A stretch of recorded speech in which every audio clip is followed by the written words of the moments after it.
Okay, folks, it's 6 o'clock. We're supposed to be starting here.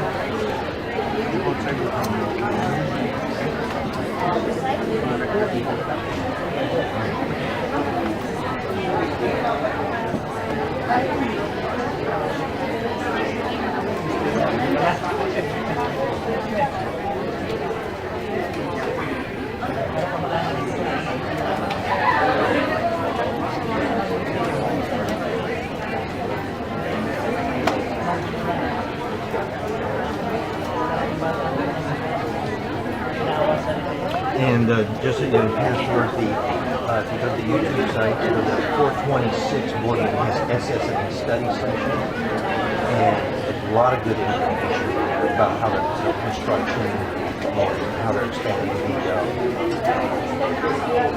IT computer situation throughout the district. Lots of information that for real people. You know what I mean?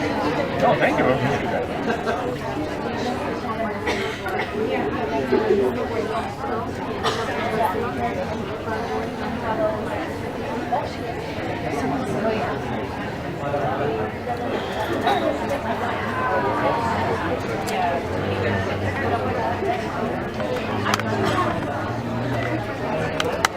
Standing room only crowd here. We got a cast of thousands.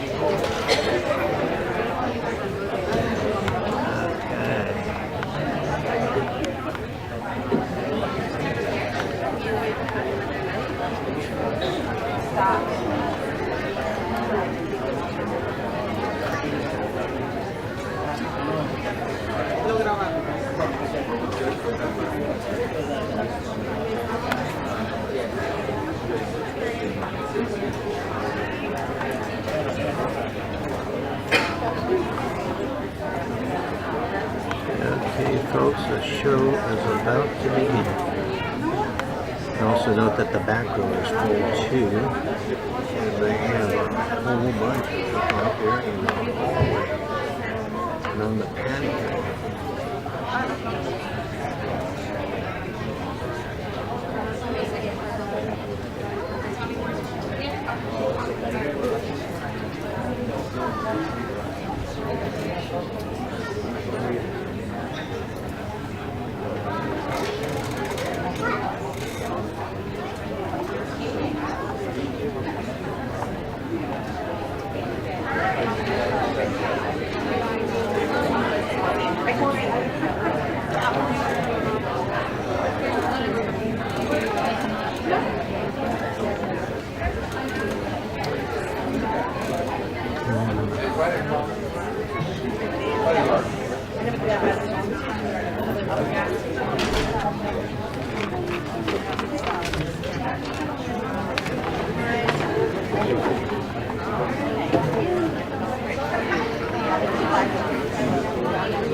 I think a lot of people know certain things.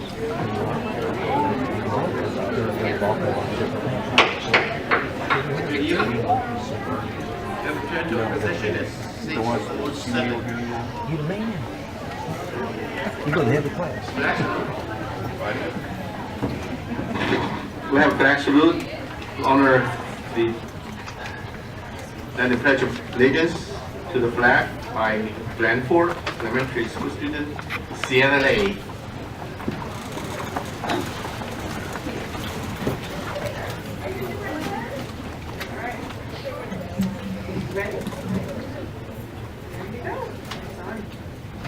Please stand. Put your right hand over your heart. Ready, begin. I pledge allegiance to the flag of the United States of America and to the republic for which it stands, one nation, under God, indivisible, with liberty and justice for all. You may be seated. Thank you.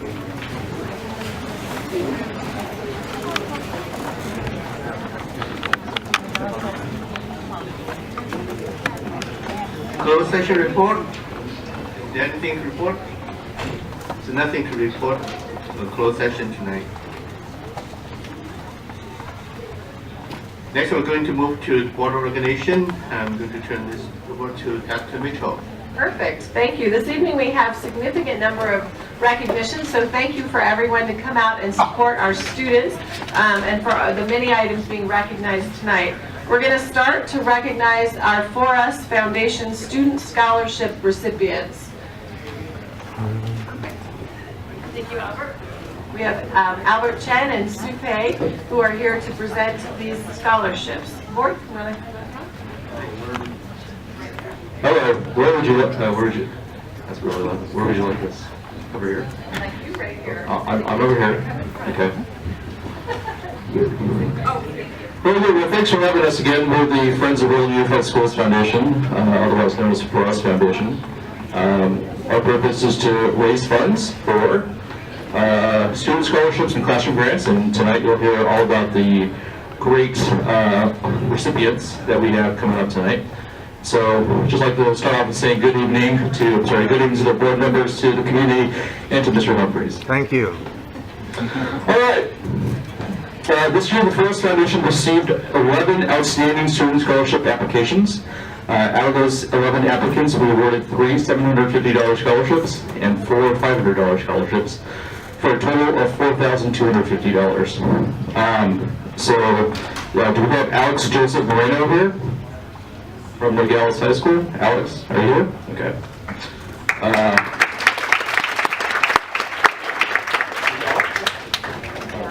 Alex is not here. Okay. All right. We move on to the next. Samantha Phillips.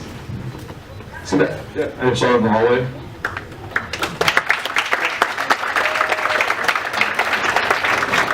Columbia High School, Samantha Phillips plans to attend the University of Redlands, majoring in liberal studies with the emphasis in elementary education and minor in mathematics. Congratulations to Samantha.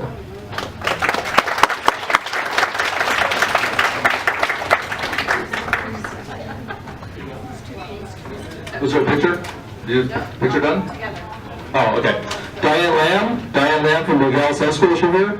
Diane Lamb? What? I haven't done this in a while, sorry. Don't lean into it. Okay. Okay, thank you. So Diane Lamb's not here.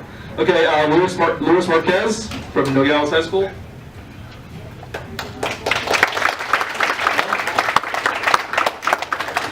Thank you for clapping for my performance. Lauren Aguilar from Nogales High School. Lauren Aguilar? No Lauren. Okay. Melina Aragon? No.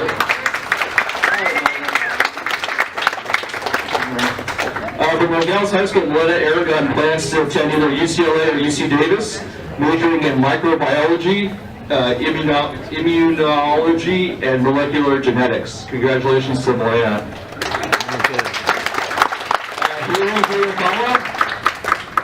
Haley from Nogales High School. Haley? No, Haley. Okay, so these are our scholarship winners. Thank you for joining us tonight.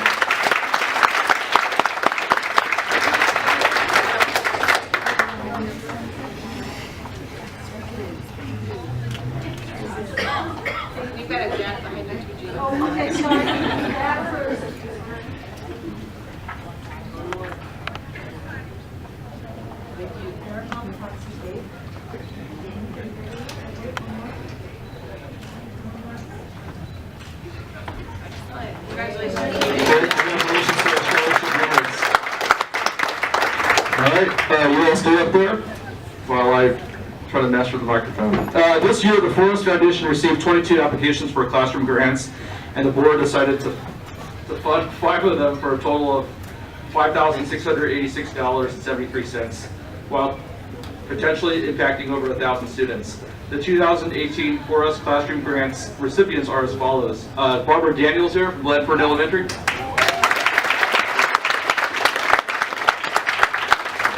For Blandford Elementary, Barbara Daniels' project is titled Blandford Maker Lab. The For Us Foundation is fully funding her request of $1,936.54 that will create a student-friendly space, providing a comfortable and safe place to work on projects that incorporates NGSS engineering standards with collaboration and critical thinking problem-solving skills. Students will also engage in creativity and innovation and work on communication skills in the lab. Congratulations to Barbara. Okay, we have Vanessa Guadron from Furley Elementary. Vanessa? Okay. Laura Diaz. Is Laura Diaz here? Yes.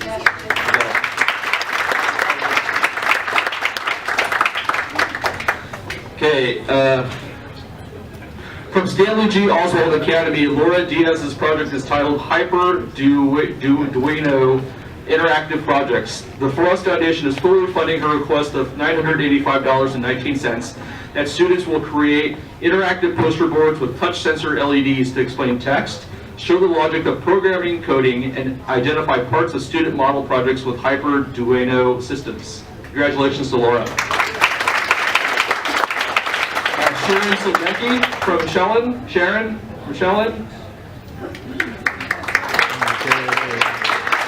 From Sherwin Elementary, Sharon Selecki's project is titled Moving On Up with Robotics. The For Us Foundation is partially funding her request of $1,000 that will program. 2018 is the second consecutive year that Sharon has received funding from the For Us Foundation. Congratulations to Sharon. Margaret Poland from Sherwin. From Sherwin Elementary, Margaret Poland's project is titled Special Needs Nonfiction Reading Centers. The For Us Foundation is partially funding her request of $1,000 that provides innovative and individualized reading, listening, and speaking centers to students with disabilities. Congratulations to Margaret. And these are our 2018 classroom grants recipients.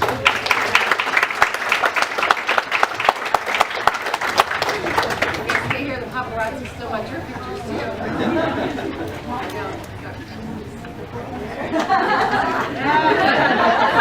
They're the stars.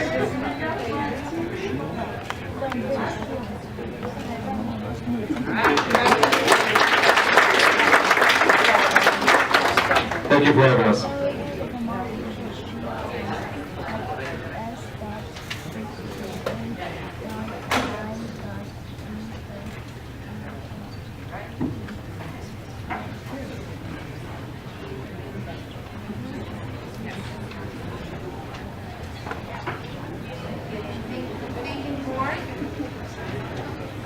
Good evening, board members, Dr. Mitchell, community members, families, parents, welcome. We have many students to recognize this evening for their outstanding accomplishments. This evening we'll be recognizing our elementary students from the Science Olympiad competition. My name is Miriam Kim and I'm the Director of Elementary Education. The Science Olympiad is a regional competition held between teams of students representing elementary, middle, and high schools. This competition is devoted to improving the quality of science, technology, engineering, and mathematics. It recognizes outstanding achievement in science education by both students and teachers. All activities are rigorous, academic, interscholastic, and consists on a series of events that must be effectively executed in order to gain points. Points determine if a team places honorable mention, bronze, silver, or gold. Individual students may also compete on their own for first through third place awards. And we will begin this evening by recognizing the students from Hollingworth Elementary and their Science Olympiad team. The coach and advisor was Mrs. Yvonne Hoffman. Do we have Ms. Hoffman here this evening? There are 14 students who competed and earned a bronze medal. They are Reem Terrell, Ray Terrell, Come on in. Raylene and Ron.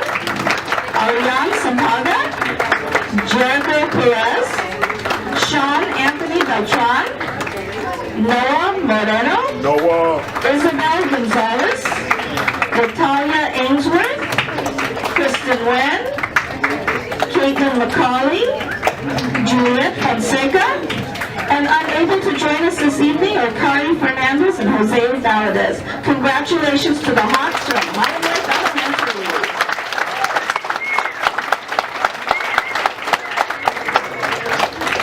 We have the proud principal, Dr. Ho, here as well.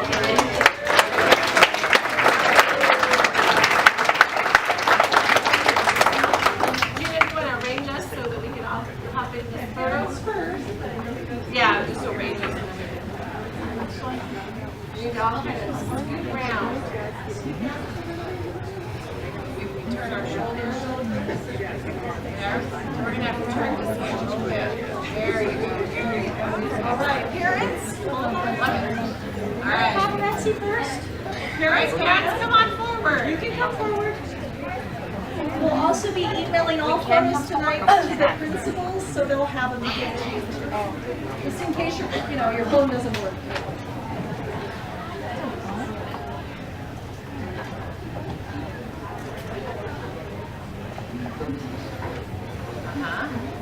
Keep smiling, kids.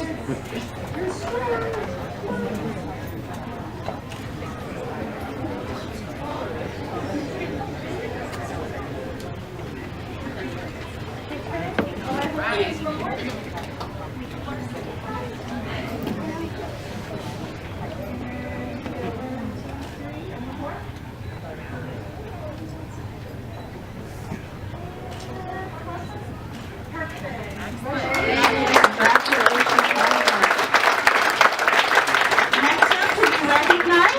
Is the team from Jellic Elementary. Jaguars never quit. That's the motto for Jellic Elementary School. A dedicated group of students and teachers prove that hard work, collaboration, and creativity pays dividends. This year, Jellic Elementary received a bronze medal in the LA County Science Olympiad. Our students came within just a few points of receiving the silver medal. They now have a new goal for the coming year. Not only did our Jaguar Olympians work hard on the day of the event, they hosted stations for the Jellic Family Steam Night, so Jaguars of all ages could participate and become excited about concepts of STEAM. Congratulations, Jaguars! And here tonight to be recognized, let's start off with Isaiah Alvarez Espinal. And with our coaches and advisors, Mrs. Buck, Mrs. Crosby, and Mrs. Galindo. Javier Bajena, Daisy Cedeno, Sofia Chavez, Corey Kofer, Samantha Kono, Katie Lynn, Alexander Pena, Marisol Pietra Bajena, Razan Salama, Alexis Tortola, Alfred Vergara, Isabella Yulo, Leah Davis, and unable to join us tonight are Catherine Aranda, Luigi Jason, Mario Aguirre, Melanie Guerra, Amber Lara, Josue Maldonado, Alejandro Razura, and Sidney Vong. Congratulations to all of the Jaguars.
Next to be recognized are the Rascals from Roland Elementary.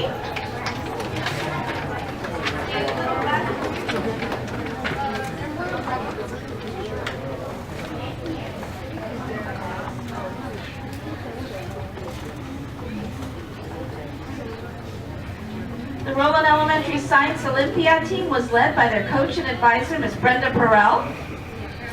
This year was Roland Elementary's first time competing in Science Olympiad. It didn't take much convincing to bring these students on board to be Roland Elementary's very first team. These students demonstrated rascal pride in the weeks leading up to and day of the competition. They problem solved as they worked through their events. They showed integrity as they competed. They were determined to do their best. They also showed empathy to one another as they supported team members on their specific events. We are so proud of these students for bringing home bronze. So come on up, beginning with Rafael Sakat, Arden Romel, Ariel Shi,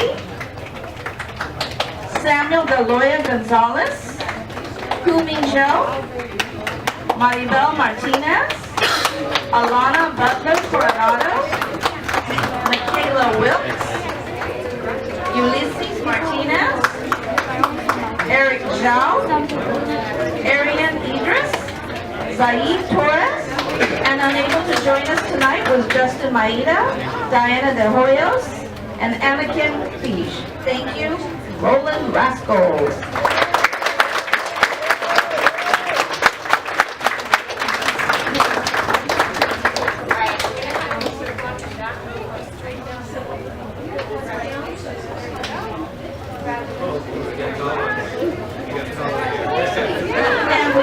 Additional staff members here this evening, Ms. Tatiana Silva, Ms. Yolanda McCarthy, Ms. Joanne Strasser-Duren, and Head Rascal John Martinez, Principal, and again the Coach and Advisor, Brenda Perrell.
Our coach and advisor, Mr. Ben Martin and Ms. Marisol Cortez.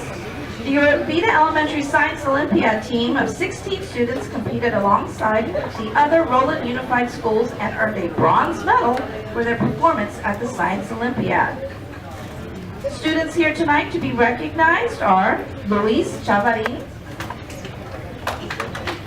John Garcia, Stephen Zhang, Annabelle Mendoza, Ruben Nieves, Jack Castillo, Jay Rivera. Unable to join us tonight are Marcos Cortez, Jorge Malara, Sherry Mestas, Andrew Ortega, Jahaira Ramirez, Gabriela Ruiz Violeta, Soraya Zarazura, Jocelyn Romero, and Michael Zabala.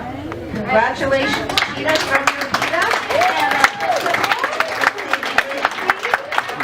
And our staff member is Lydia in our seats. Hold your certificates, but show your face. I want to see your face. There you go. Go lower. Just go lower. There you go.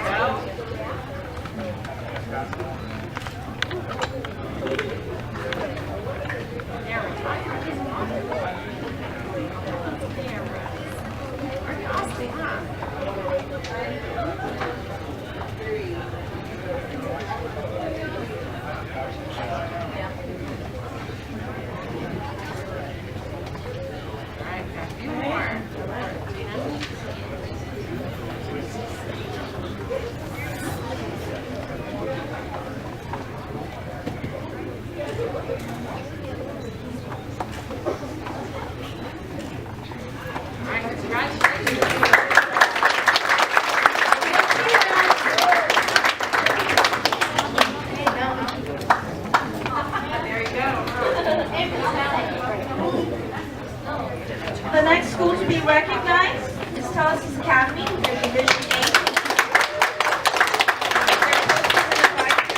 Ms. Francisco Ortiz Smith and Ms. Lena Shin. On February 18, 2018, Telus Academy competed in the 32nd Annual Los Angeles Science Olympiad. Many parents and teachers came out to support the event and cheer on their team. The Telus Division 8 team consisted of 17 proud Titans who brought home a gold medal. After the results were tabulated, overall first place was missed by only 5 points. Please join me in congratulating the Telus Academy Science Olympiad Team Division 8 for earning a gold medal. And tonight, we bring on our coaches, Ms. Francisco Ortiz Smith and Ms. Shin. Sabrina Barrett, Kylie Cervantes, Michael Tovar, Naomi Gonzalez, Lola Herrera, Angel Novello, Tiffany Hung, William Wynn, Isabel Merzo, Kian Oda, Jason Stroh, Victoria Rodriguez, Daniel Tamalian, Tanner Yoka, April Monica, and unable to be with us tonight, Isabella Delgado and Nicole Miranda. Congratulations, Titans.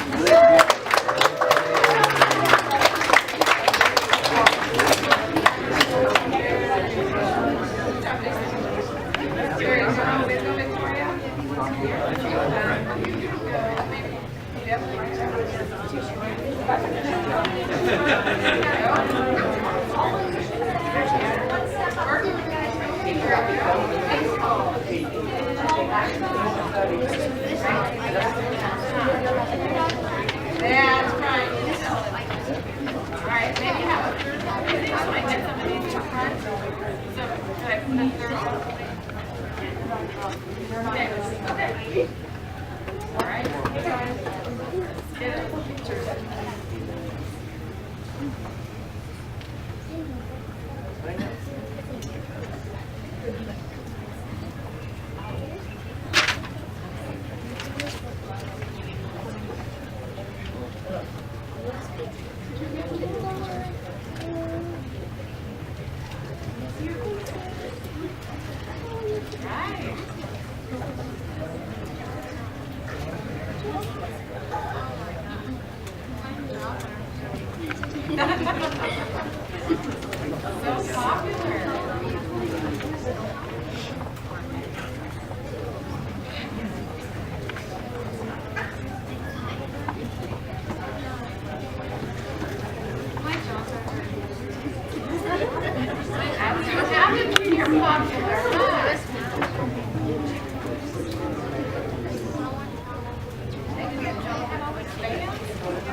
Best breakfast I've ever had.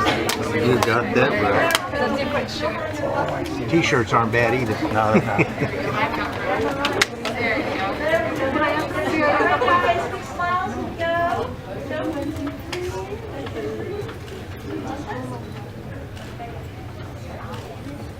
Good job.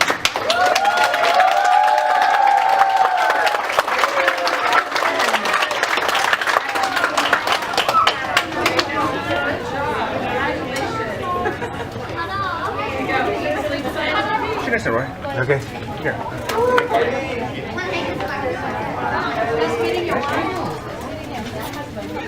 At the same competition, Division B students competed on an individual level, and 2 Telesys students earned a second place award in the category of Mystery Architecture. Please join me in congratulating the Telesys Academy Science Olympiad Team Division B for earning a second place award. And tonight we have one of their coaches, Ms. Josephine Wu, here in attendance. And again, and our 2 students, Thomas Aguilar and Bryson Hirakawa, who I just learned are not in attendance tonight. Yes. What do you think? A picture with the teacher. There's such a take a picture. They were able to join us tonight. So, there you go.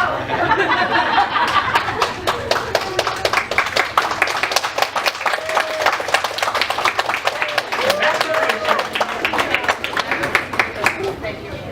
Perfect. There you go. Great. There he is.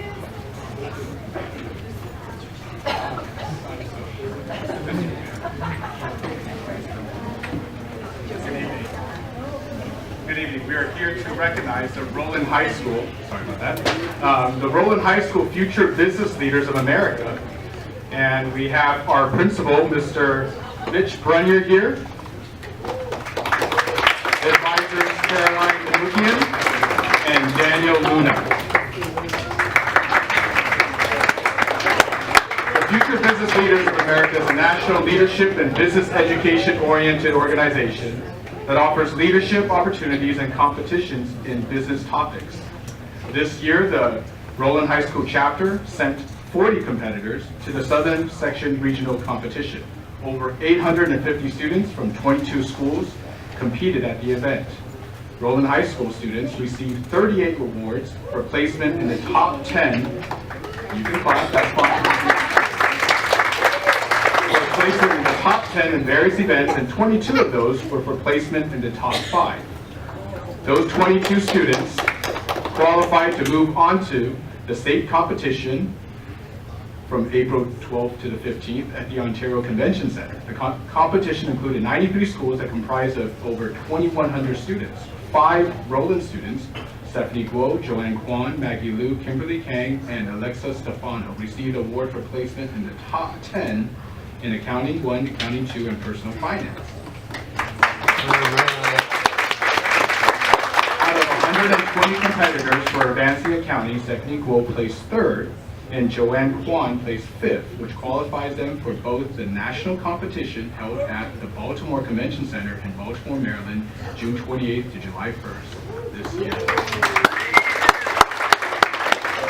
On behalf of the Board of Education, please join me in recognizing the Roland High School FBLA for their outstanding performance. And joining us here tonight are Eric Burton, Kimberly Kang, Stephanie Guo, Hassan Ismail, Joanne Kwan, Victor Lee, Maggie Liu, Krishna Nathani, Samai Nathani,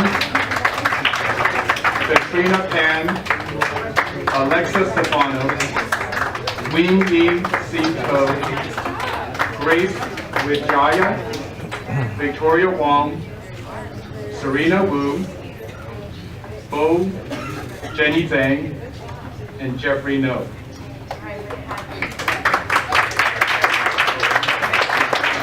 Unable to join us, but we should be recognizing them as they were part of the team, are Jonathan Chang, Chloe Hicks, Stephen Tsai, T. Shrini Van, William Shui, and Jonathan Young. Congratulations again to the Roland High School Future Business Leaders of America.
Thank you, Mr. Runyon, for staying with us, as we are also going to recognize the Roland High School Color Guard, Program Director and Director Albert, Color Guard and instructors Robin Echeverria, Leah Kennedy, and Jordan B.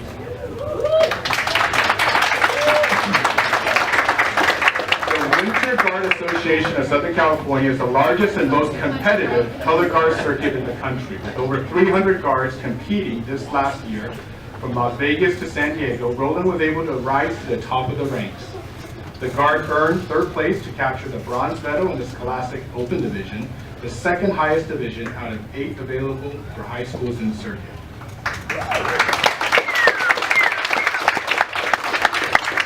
Under the leadership of Captain Head and designer David Lowry, instructors Robin Echeverria, Leah Kennedy, and Jordan Beasley, the Guard earned their highest placing ever for Roland's 50-plus year history.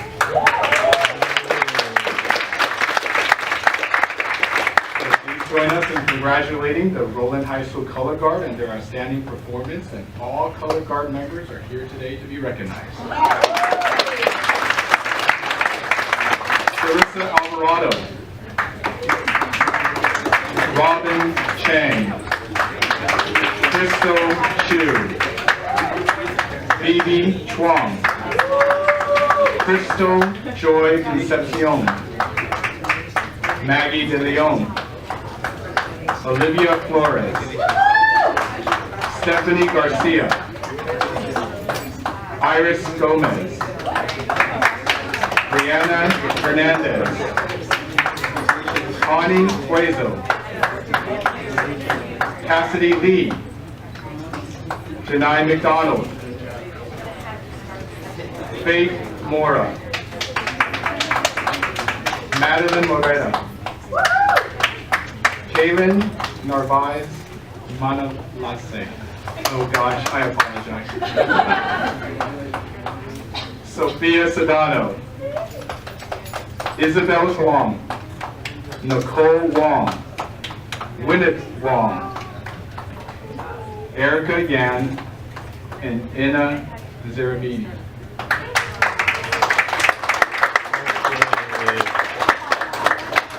Congratulations again to the Roland High School Color Guard.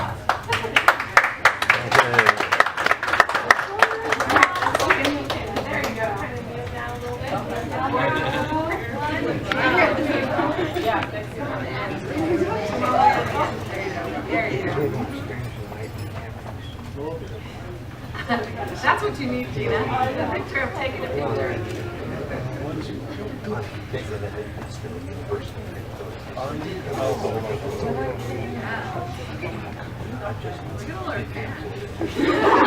Software that's good liveness. I got it from a demo. Sucker uses I have a good CPU, Intel CPU, and 16 gigs of RAM, and 99%.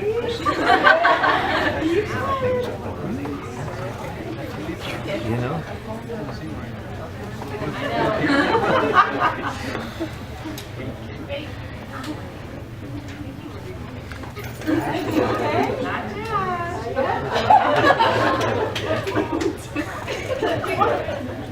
Because it just sucks up all the assets.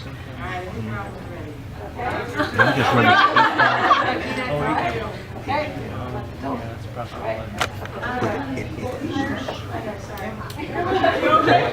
I have another software came with the cameras. This is very window for you.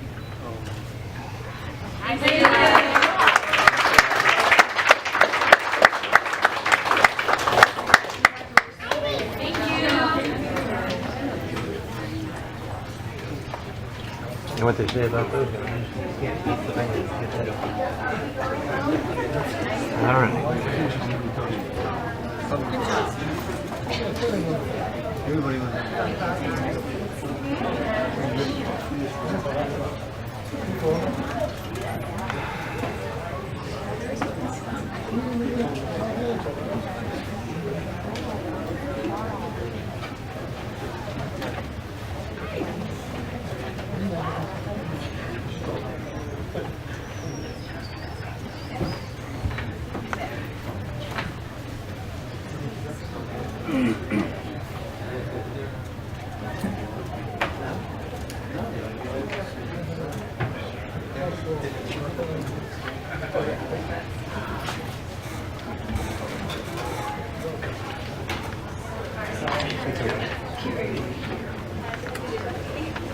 with their own, right? To their school.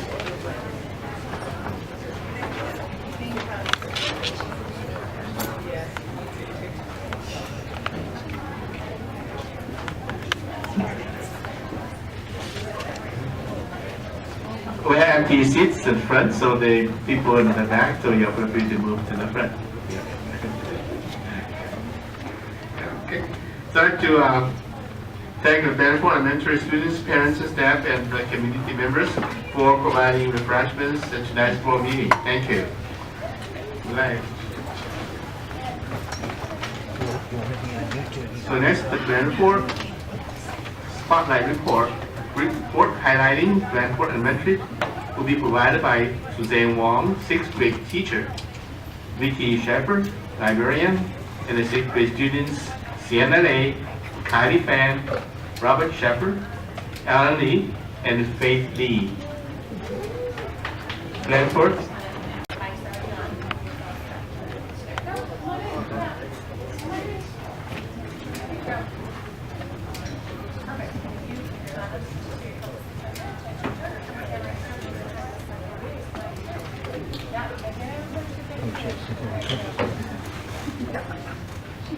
Good evening, members of the board, Dr. Mitchell, cabinet members, Roland Unified educators and community. I am June Sasha Lewis and I have the privilege to be the principal of Blandford Elementary School. It is an honor to have students, teachers, and staff here to share some highlights of our school with all of you tonight. Joining me tonight, we have 5th grade students from our student leadership, along with their teachers, Mrs. Suzanne Wong and Mrs. Jean Escobar, as well as our school librarian, Mrs. Vicki Schaefer. And I'd also like to acknowledge our assistant principal, Mrs. Maria Descalar, who's here to support us tonight. Hi, good evening. My name is Suzanne Wong. I am a 6th grade teacher, parent, and student council advisor. I am honored to be here representing Blandford Elementary School.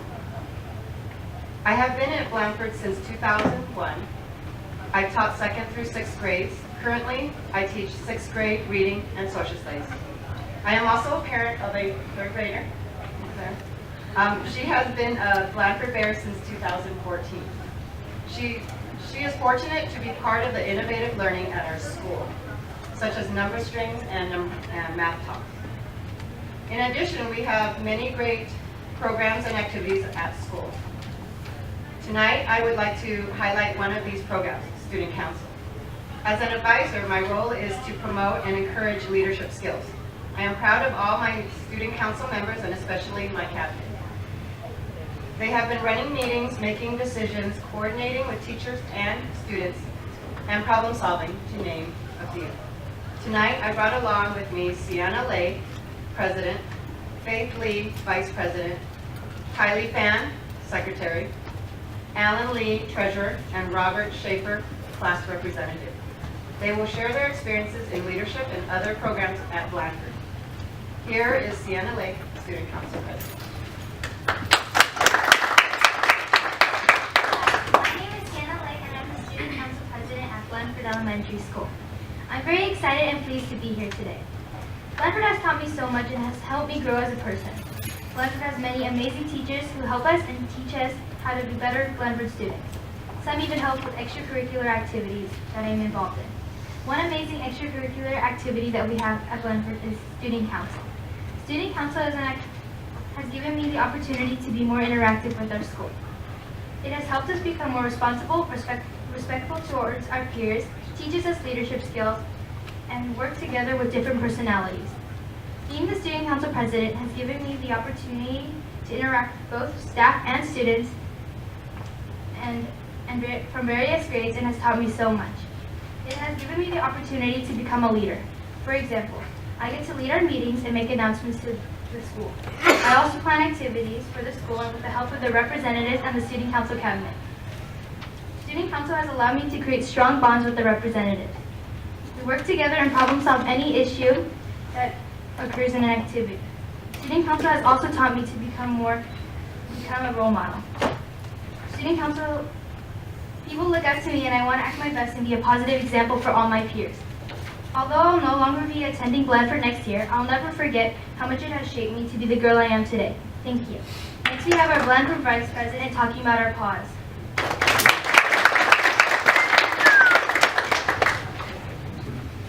Hi, my name is Faith Lee, and I am the Vice President of Blanford Elementary School. I've learned a lot of my leadership skills through Student Council. Being in Student Council, I am able to experience taking charge for something, especially being a Vice President. For example, when we hold meetings and activities for our school, I get to lead them along with my other Student Council cabinet members. I also get to build up my confidence and speaking skills through Student Council. I get to do this by presenting to my whole school during our pause assemblies. Our pause assemblies show off and recognize our amazing students here at Blanford. PAWS stands for Problem Solver, Always Dependable, Works and Plays Responsibly, and Shows Kindness and Respect. Each month we focus on a different topic which gives a student a goal to achieve. Student Council is very honored to play a part in these assemblies. These are just a few ways of how Student Council has helped me build my leadership skills. Now I'd like to introduce Kylie, who will be talking about Student Council activities at Blanford.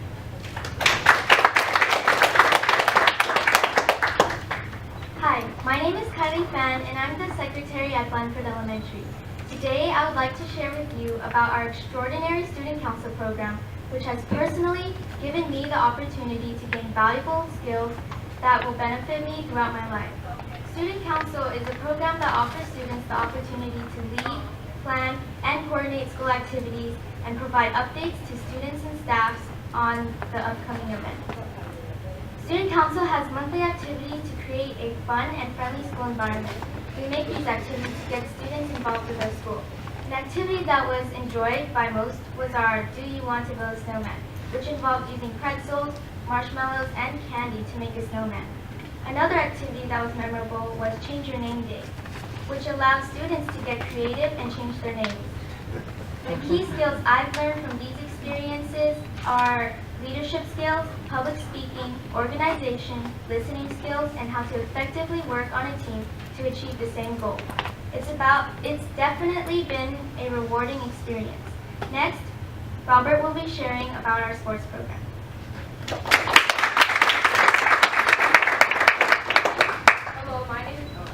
Hello, my name is Robert, and I'm a 6th grade member of Student Council and part of the sports program.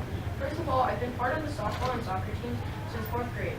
The sports program, which includes softball, basketball, and soccer, allows students to take on leadership roles. It has brought me closer to different grade level students. As a team leader, I would help other students during practice and give them pointers during the game. I also feel that because of Student Council and the sports teams, I've become a much better leader and overall a better kid. I've tried to help as many other students in sports and academics because of the leadership skills that I've learned during our extracurricular activities. These are some of the main reasons why a lot of our students at Blanford are some of the best leaders in school, college, their jobs, and beyond. Now I would like to hand it over to Alan, our treasurer.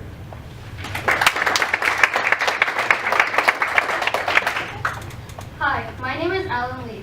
One of my favorite things we have here at Blanford are number streams and number talks. These are math activities that promote mental math and thinking outside the box. Thinking outside the box is a great trait I think all leaders should have because it'll help them be better problem solvers. In number streams, you are given a series of math problems to solve in the easiest way possible using different mental math strategies without using the standard algorithm. After we solve a few problems, we find what these problems have in common and we learn a new skill to solve those problems. Our class enjoys doing number streams because since most of the problems aren't very difficult, I've seen usually quiet students become unafraid to share out their solutions. And when they get the right solution, it builds confidence in them, another important trait in leaders, and they are more likely to be vocal and share even more in the future. In number talk, we do the same thing as in number streams, except instead of having a string of math problems, we have just one problem. This also builds the two important leadership qualities, confidence and thinking outside the box. These simple math activities not only teach us math, but also teach us qualities I believe all leaders should have. Now I would like to introduce Mrs. Vicki Schaefer, our sports librarian. Good evening, board, cabinet, and community members. My name is Vicki Schaefer, and I currently hold 2 roles at Blanford Elementary. I have been a parent at Blanford since the fall of 2000 when my daughter started kindergarten. Sadly, this is my final year as a parent at Blanford as my youngest is moving on to Alvarado. As a parent at Blandford, I have spent many evenings at our family nights helping with the PTA, and for my first 5 years, volunteering nearly every day in the classroom. I was fortunate enough after those volunteer years to be hired as a librarian at Blandford. I'm currently in my 12th year. Last year with Mrs. Wong and one of our great kindergarten teachers, Mrs. Wan, we started a 6th grade Kinder Buddy program. It started with one 6th grade class and one kindergarten class with the big buddies helping the little buddies pick out a book and being read to. This year we expanded to 2 6th and 2 kindergarten classes, and not only do they read with their buddies, but they help them with their sight words, do science experiments, and play games. This program is helping to foster leadership skills in our 6th graders before moving to middle school. We are hoping to expand next year to make sure that all 3 of our 6th grade classes have the little buddies. It can get a little noisy in the library, but the outcome is worth it. For me, I love watching the interactions between the big kids and the little kids and the mutual learning that takes place each week. Thank you. And now, Jean Escobar. Hi, my name is Jean Escobar. I teach 4th grade at Blandford, and I'm also the Assistant Student Council Advisor. As you can see, Blandford is a great place to be within the classroom and with all of our extracurricular activities. Our goal as our school community is to build lifelong learners and future leaders because they are our next generation. Thank you.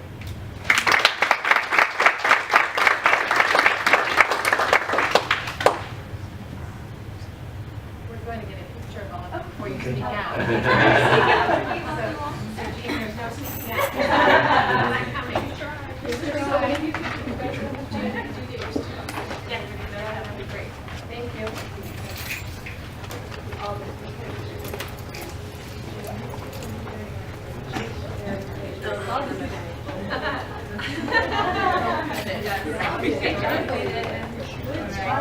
Nice job.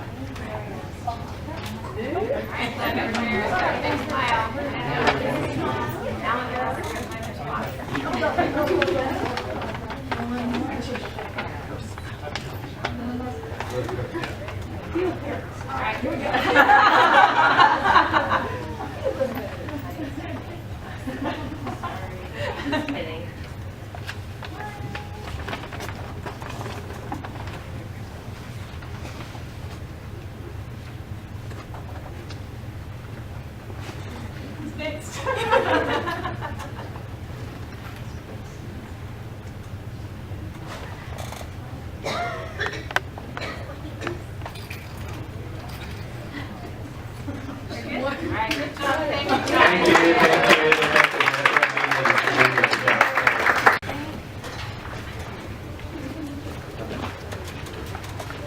The next is Superintendent report. Dr. Mitchell. Thank you very much. That's going to be a tough act to follow with those students and staff. For the Board of Education and I are very proud to have been part of several celebrations to recognize Killian Elementary School for their outstanding achievement, having received the state's highest educational award as a 2018 California Distinguished School. Last Thursday at the Disneyland Hotel, the school was honored at the recognition dinner by the State Superintendent of Public Instruction, Tom Torlakson. And this past Monday, the Board of Education surprised the staff at Killian Elementary with cake and presented all of the staff with California Distinguished School lapel pins. This is an exciting and a little stressful time of the year for our high school seniors, a few of you can relate, as they await news of acceptances from college, career technical education institutes, trade schools, and the military. Each year, our graduates earn more than $3 million in scholarships and grants, and we're very proud of their accomplishments. We look forward to honoring our graduates at upcoming senior events at Nogales High School, Senior Awards Night on May 30th at 6 p.m., Roland High School Senior Night, June 4th at 7 p.m., and Santana High School Senior Breakfast, June 6th at 8:30 a.m. We invite the community to enjoy the talents of our string orchestra students. The Roland Unified School District String Orchestra Showcase is this Friday, May 11th at Mount San Antonio College in the Fredersen Recital Hall. It will debut the district's new elementary honor orchestra with additional performances from orchestral students from Telesis Academy, Alvarado Intermediate, Nogales and Roland High Schools, and the Roland Unified Honor Orchestra. Also, our Employees of the Year. This month, we are proud to recognize our outstanding certificated and classified staff who make a difference in our schools. The district will be honoring each site's classified and certificated Employees of the Year at our district recognition dinner on May 17th at the Diamond Bar Center. We want to congratulate our district Employees of the Year who represent all of our talented and amazing staff. Our district Employees of the Year are Teacher of the Year Olivia Nahar. She's an English Language Arts and House teacher at Nogales High School. Our Classified Employee of the Year is Monica Valadez. She's a secretary at Giano Intermediate. And our Administrator of the Year is Dr. Celia Munguia, and she's the principal at Northam Elementary. I also would like to recognize this evening we have a number of donations that the board is accepting from a variety of different individuals and companies from our local community. One of the significant donations is from Schools First Federal Credit Union in excess of $5,300 for a variety of different programs that we have in the district. So we'd like to thank all of our donors for supporting our school district and our students. Thank you very much. Thank you, Dr. Mitchell. The next is the student board representative. The first one is Santana High School. Santana High School here. And also we'll move to Nogales High School. Monica.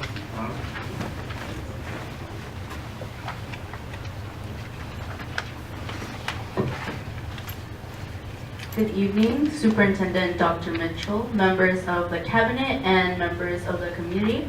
My name is Maria Ginagarawaro, and today I will be your student representative for Nogales High School. So we're coming into the last stretch for the school year. Although we only have a little less than 30 days left, we are still very busy with our end of the year events over at Nogales High School. Our student leadership recently finished up applications for the 2018-2019 leadership team. Numerous applications were submitted and are being diligently reviewed by our future executive cabinet and advisor. We also have our link crew scouting around for current sophomores and juniors who are willing to guide next year's freshmen to discover what it takes to be successful during their transition to Nogales High School. While we are planning for a successful start for the future students, we must also leave on a good note. The seniors are currently preparing for the real world. Students have had amazing opportunities when it comes to their future. This includes the Adelante Mujer Latina Conference at Pasadena City College on April 21st. This was a great opportunity to hear about colleges and careers. Multiple scholarships have also been handed out, just like the NHS PTSA scholarship. Our seniors have been working very hard and will be awarded with future events like Grad Night. Grad Night tickets went on sale Monday, April 23rd, and is currently $100 with ASB and $120 without. Moving along to sports, we would like to congratulate badminton for the following results. For girls singles, Victoria Herrera took second place. For girls doubles, Fatima Macaranas and Giselle Tupper took second place. And for boys singles, Fran Salisi took third place. We wish them good luck as they will be competing on May 15th to 16th in the CIF individual tournament at Arcadia High School. Another big congratulations to our Lady Nobles for their 7-1 win over Duarte. Our Lady Nobles softball is currently 3-0 in the league. Destiny Bonules went 7 strong innings, completed the game with 7 strikeouts for the win. Good defense and hitting for the team. We would also like to congratulate our performing arts. Drama had a successful production of All in Timing by David Ives on April 19th and 20th. This comedic 4-1-act play was held in the NPR at 6 p.m. Along with this, our very own Noble Choir hosted their annual luau and performed an amazing show. This event was completed with beautiful decorations, a Hawaiian dinner, and lots of traditional songs and dances. Last but not least, congratulations to the dance department and Aron's dance team for their annual spring show. This year's theme was Dancing Through Life and was focused on the empowerment of young individuals. I would like to humbly and personally thank the cabinet members for attending, and I hope you enjoyed the show. Only a few weeks left, but of course, we still have future events coming up. This includes prom, which will be taking place this Saturday, May 12th, located at the Reef in Long Beach. The theme for this year's prom will be the magic moment in Paris. We also have our spring blood drive, which will be taking place on the 21st of this month. Students 16 and over will be allowed to donate. Soon after blood drive would be the Senior Renaissance Rally, which will be taking place on June 1st. Our theme will be Pixar based and each class was assigned a Pixar movie. Freshmen will be Up, sophomores will be Toy Story, juniors will be Coco, and seniors will be Monsters University. The seniors will also be attending their senior memory night soon after at the pool deck. I am definitely looking forward to all of these events and thank you for your time. Thank you. Exit Roland High School, SB Speaker of the House, Nicholas Philip.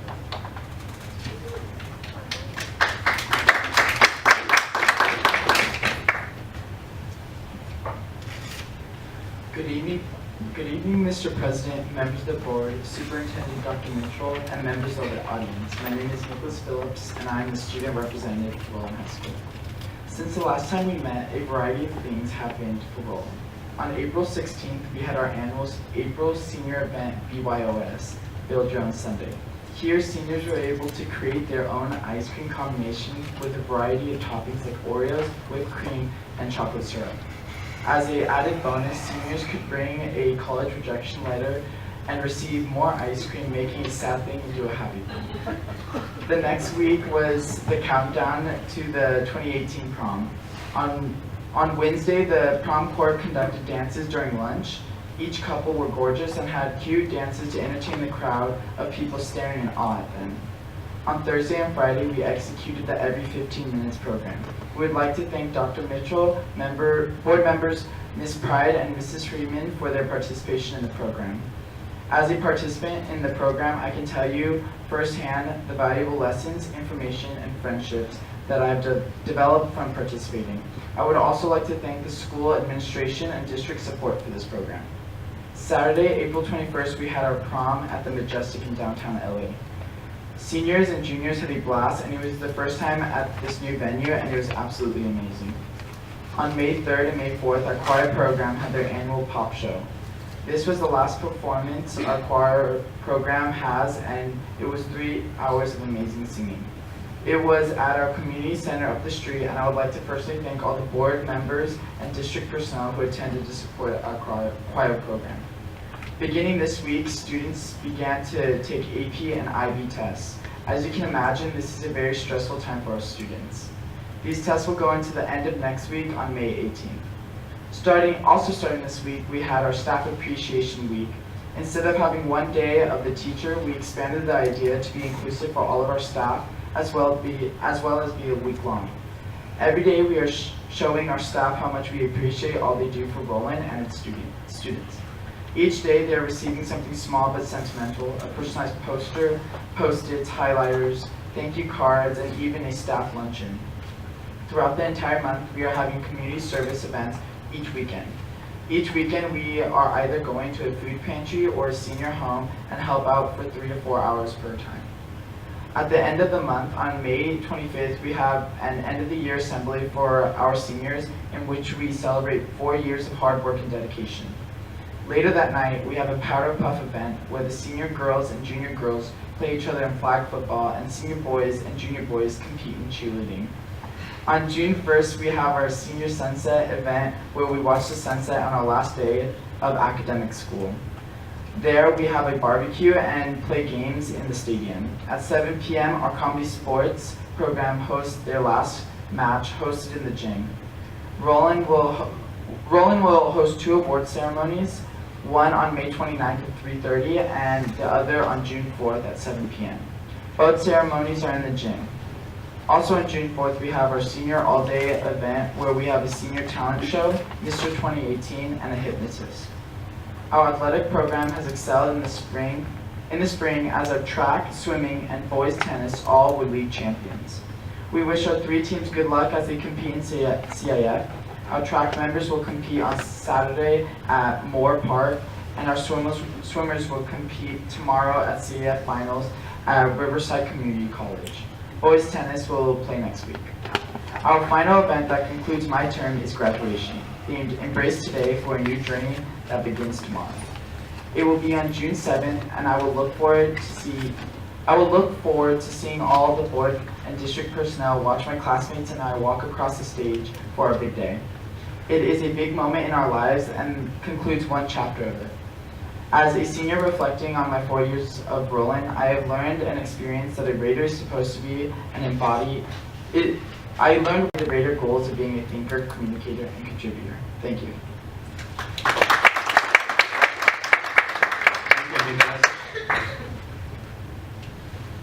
Next item is the staff report.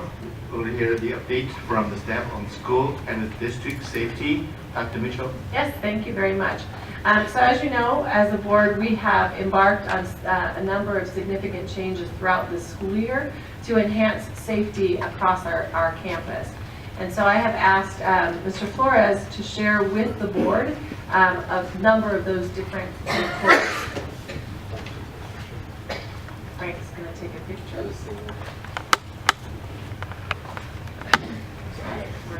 Okay, so Mr. Flores, could you please share with us some of the information and the work that we've been doing throughout the year to enhance district safety? Sorry, but I always try to get out public speaking, so if I could try to get Frank take some picture, would be great. Of you, I got you right here. President Chang, Board, Dr. Mitchell, and audience, thank you for allowing me to provide an update on the district safety enhancements. This brief presentation will center on 3 areas: site improvements, equipment, and personnel. School site improvements have happened throughout the district, and I would like to focus on 3 areas: the work orders, the fencing, and lighting.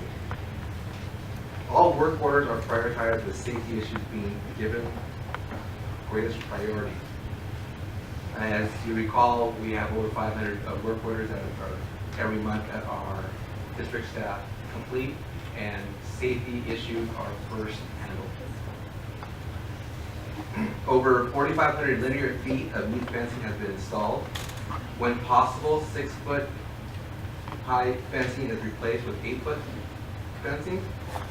And as you can see in these pictures, we're also replacing some fence with vinyl coated fencing that is more attractive and actually will last much longer. All this work can only be done with the great employees we have in our district. I would like to thank Chris Ferraro for his leadership and for all the maintenance department who on a daily basis provide a safe place for our students to learn and staff to work. Upgrades have taken place with our lighting. We have upgraded our LED outdoor lighting, and they have been installed under 2 separate avenues: district work and Prop 39 project. District staff has upgraded roughly 60 outdoor light fixtures with improved LED fixtures. And under Prop 39, outdoor lighting has been upgraded at Killian, Nogales, Romer, Rowan High School, Telesys, and Yorvita. The district has been involved in the process of reviewing and securing upgraded equipment this year. The 3 major equipment upgrades are in radios, lobby guard, and cameras. With radios, this project began in the summer after we identified last year when we developed our budget that our radio system needed to be upgraded. The new radio system will move the district from an aging 20-year-old analog system to the state-of-the-art digital system. The radios proposed are the same as used by local emergency services. The radios are high quality and built to military specifications, providing resilience in all environments. The new radios will operate on digital narrowband, providing clear communication with noise cancellation. For safety of each radio has an emergency button that will, with one push, can send immediate request for assistance. The radios will be programmed to support all district frequencies, enabling the radios to be used as a site resource and in the district emergency, in an event of a district emergency, with the ability to communicate district-wide by simply switching channels. The current district patrol utilizes digital Motorola radios that are fully compatible with these radios, ensuring the safety of all staff and students. The district is asking the board to purchase 170 Motorola handheld radios, 30 base stations, and 42 mobile radios for our buses, 6 repeaters, and all associated equipment and installation at a total cost of $234,615 to provide new radio system to enhance the safety for our staff and for our students. This upgrade will provide the district with a state-of-the-art, fully FCC-compliant, future-proof radio system using high-quality, high-performance equipment. This was a very large undertaking, and it took several resources. And I want to thank some people that might be here, may not be, because it was a team effort led by Phil George, Chris Lauder, Rosanna McLeod, and Jim Carlson. There was a coordination, and we had to make sure we had the right system that met the needs for everybody. Lobby Guard is a new system that we're piloting at 3 of our sites. This system requires visitors to sign in with a valid government-issued ID. This ID will be verified that the names does not appear on a list that would not authorize the individual to enter a campus. This system will print a pass with a picture of the individual on the pass. This pass is a sticker that is worn while on campus. The RUSD Technology Service Department pre-configured all kiosk stations with standardized workflow in an effort to minimize the impact and its implementation on the site level staff. The standardized workflow includes configuration of parent, guardian, student, and visitor. The technology department, under direction of Kurt Schlatter, hosted a training event bringing all identified site contacts together. The district contract with Lobby Guard to provide general overview and customized training. A survey will be sent out to all attendees to evaluate the effectiveness of the training and to address any gaps that are still needed.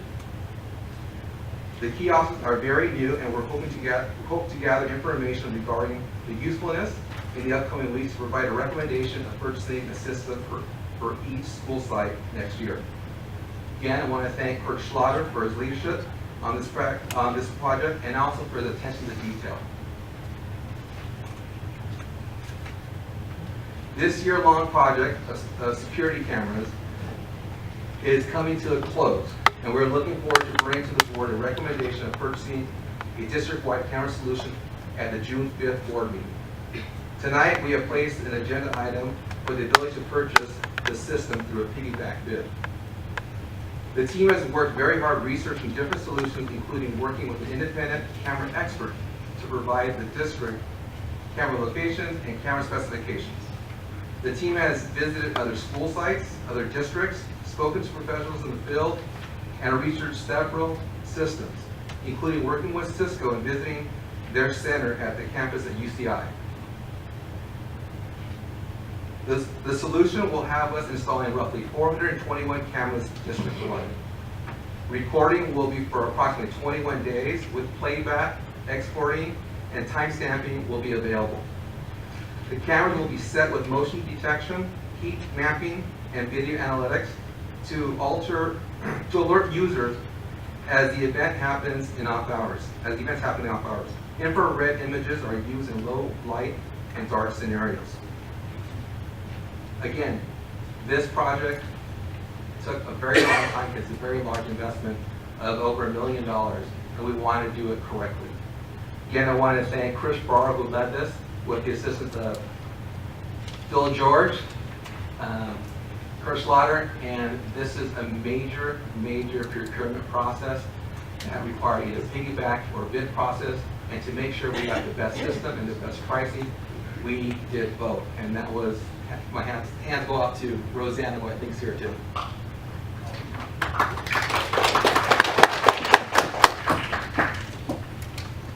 Although school safety is everyone's responsibility, we have 3 dedicated district classifications to support our goal of safe schools: district safety, district patrol, and campus aides. District safety. These individuals work during the day at a specific assigned school site. Currently, we have 1 dedicated district safety at Roland, Nogales, and Santana. Our goal is also to place a district safety member at both Giano and Alvarado. We continue to work with the Personnel Commission to fill these positions. This position will work with the site administrators as the lead safety security personnel on the site. District Patrol. This position provides support during the swing shift and graveyard. Members working the swing shift will visit schools and provide assistance when events are occurring, along with protecting district property. The graveyard shift provides assistance to our dedicated bus drivers who return from late trips and also will monitor the safe pickup of students from these late trips. May assist also in the opening of school sites when custodians call in sick or are late and protect district property. Campus aides, they work as residents at each campus. Campus aides, along with all safety personnel, our goal is to have 24/7 coverage, and we're working to get to that goal. We still have to hire a part-time or 2 part-time individuals, but we are concentrating those at the weekends to not have, if we're not going to have coverage, to not have coverage during the weekend on the swing and graveyard. SRO that are housed in Nogales and Roland, but also provide assistance to sites their stations serve.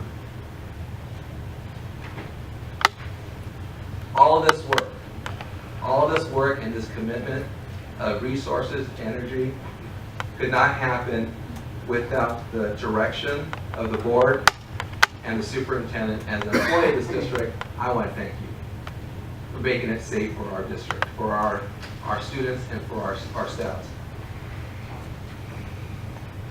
There'll be close to $1.5 million spent on safety equipment, over $400,000 more on personnel costs. And it's a commitment that you show, and we appreciate it. But we also understand that this is a process. It's not a one and done. It's a continued effort to provide a safe schools for our students and for our staff. And it's a continuing reflection and monitoring so we can meet the needs as we progress.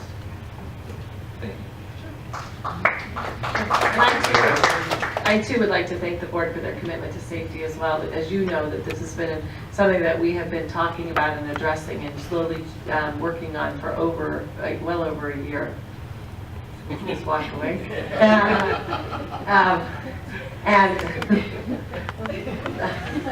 Good try.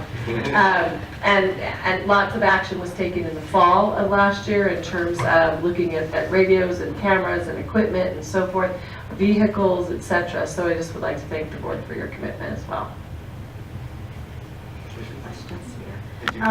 One thing that we didn't hear about, and I know this wouldn't fall under you per se, but maybe Dr. Mitchell can respond, is regarding professional development related to safety, active shooter training for the staff and for the students as well, emergency drills. Do we have any of those things lined up? We do. We have had it in place. We started, we did a major active shooter drill over winter break of 2016 with a combined effort of multiple law enforcement agencies. We used the campus of Roland High School and actually did a simulation multiple times of an active shooter to train, not only to work with training with law enforcement, but to train district and school staff as well. We have had law enforcement come and meet with our leadership team, and we've seen footage of some of the very unfortunate school shootings and been able to learn from that, reflect upon that, and be able to develop our own strategies and plans in terms of being proactive so that we know how to respond in the event. We do drills and work on campus with our students in a variety of different drills with our students. We have our school safety plans. And as we move forward into next year, we do intend to continue to enhance that process. Having 2 law enforcement agents on each of our, having 1 on each of our 2 comprehensive high school campuses. One's from Industry Station, one is from Walnut Station. They're also working with us and making sure that not only those 2 campuses, but all of our campuses have all of the proper documentation with the law enforcement offices as well as with other first responders, so that they have all of the footprints and maps and so forth of our campus to be able to support us in the event of an emergency. I'd like to request that we see annual professional development in regards to like the active shooter and those type of emergency drills, because 2016 is a long time. And I mean, if you look at the news since 2016, how many events have we seen occur at high schools especially, and even at the middle schools and elementary lately. So I think that we need to be more proactive in that way and make sure that we're having annual training. Because we get different students and different staff. They need to know what's going on. Correct. I just want to clarify, we do training even more often than annually. That happened to be a very, very large scale simulation with multiple agencies and Lifelight, all sorts of things that were there. So that one would not be annual because it's funded by law enforcement. Yeah, I remember But, that. yeah, perfect. But yes, we do, and I think we can enhance it even further. And so thank you for that recommendation. Okay. Let's see, regarding the radios, who will be getting these new radios? I heard you say the bus drivers, but who else? Okay, thank you for that question. One of the things we found with our old radio system is that it was basically the responsibility of the school site. So we made a commitment to actually purchase them for all the school sites, and we actually, one part of the research was to see how many radios each had, and then actually making a number so they had a per, almost like a per high school, per intermediate school, and elementary school. So that everyone had the amount that we're going to support and also repair, because repairs were also put on the burden of the school sites too. School sites that had more radios, there was in one case I think a school had 20 radios and we're providing 16, but in the past maybe they had purchased 6 or 7 throughout the years. We've actually offered to pay for 50% of the radio up front the first year to help them to if they really need 20 radios, to get 20 radios. But for the most part, no one is getting less radios except for maybe 1 or 2 schools, but most of those were purchased by the school site themselves. And we have a commitment that we are going to maintain them also.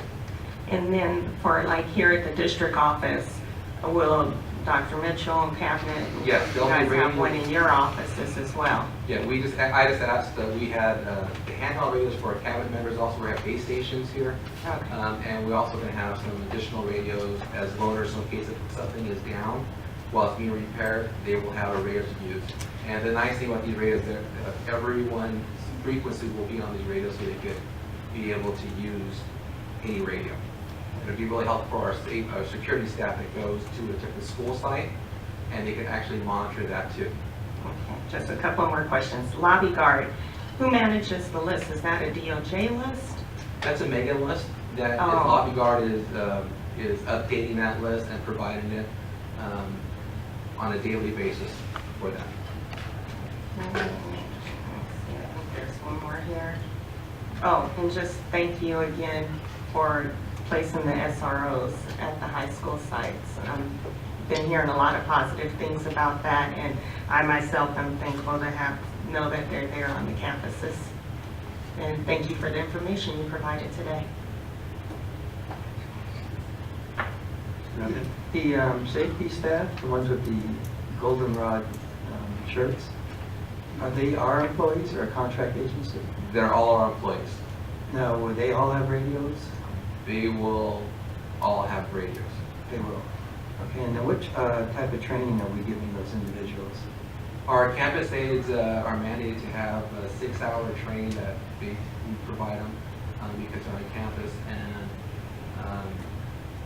all the same thing with our district safety and our patrol, but they have all, for the most part, have been involved in the academy and have passed that and actually have been trained through the academy.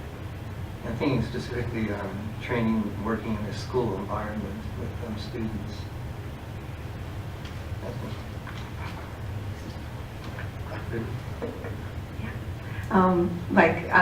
I wanted to ask you 2 questions, and Ms. Pride, the first question was about training. Are our schools and the departments going to get more training, like if there was an active shooter, or so they'll be prepared? Yes, of course, that's something we want to assess and provide more training.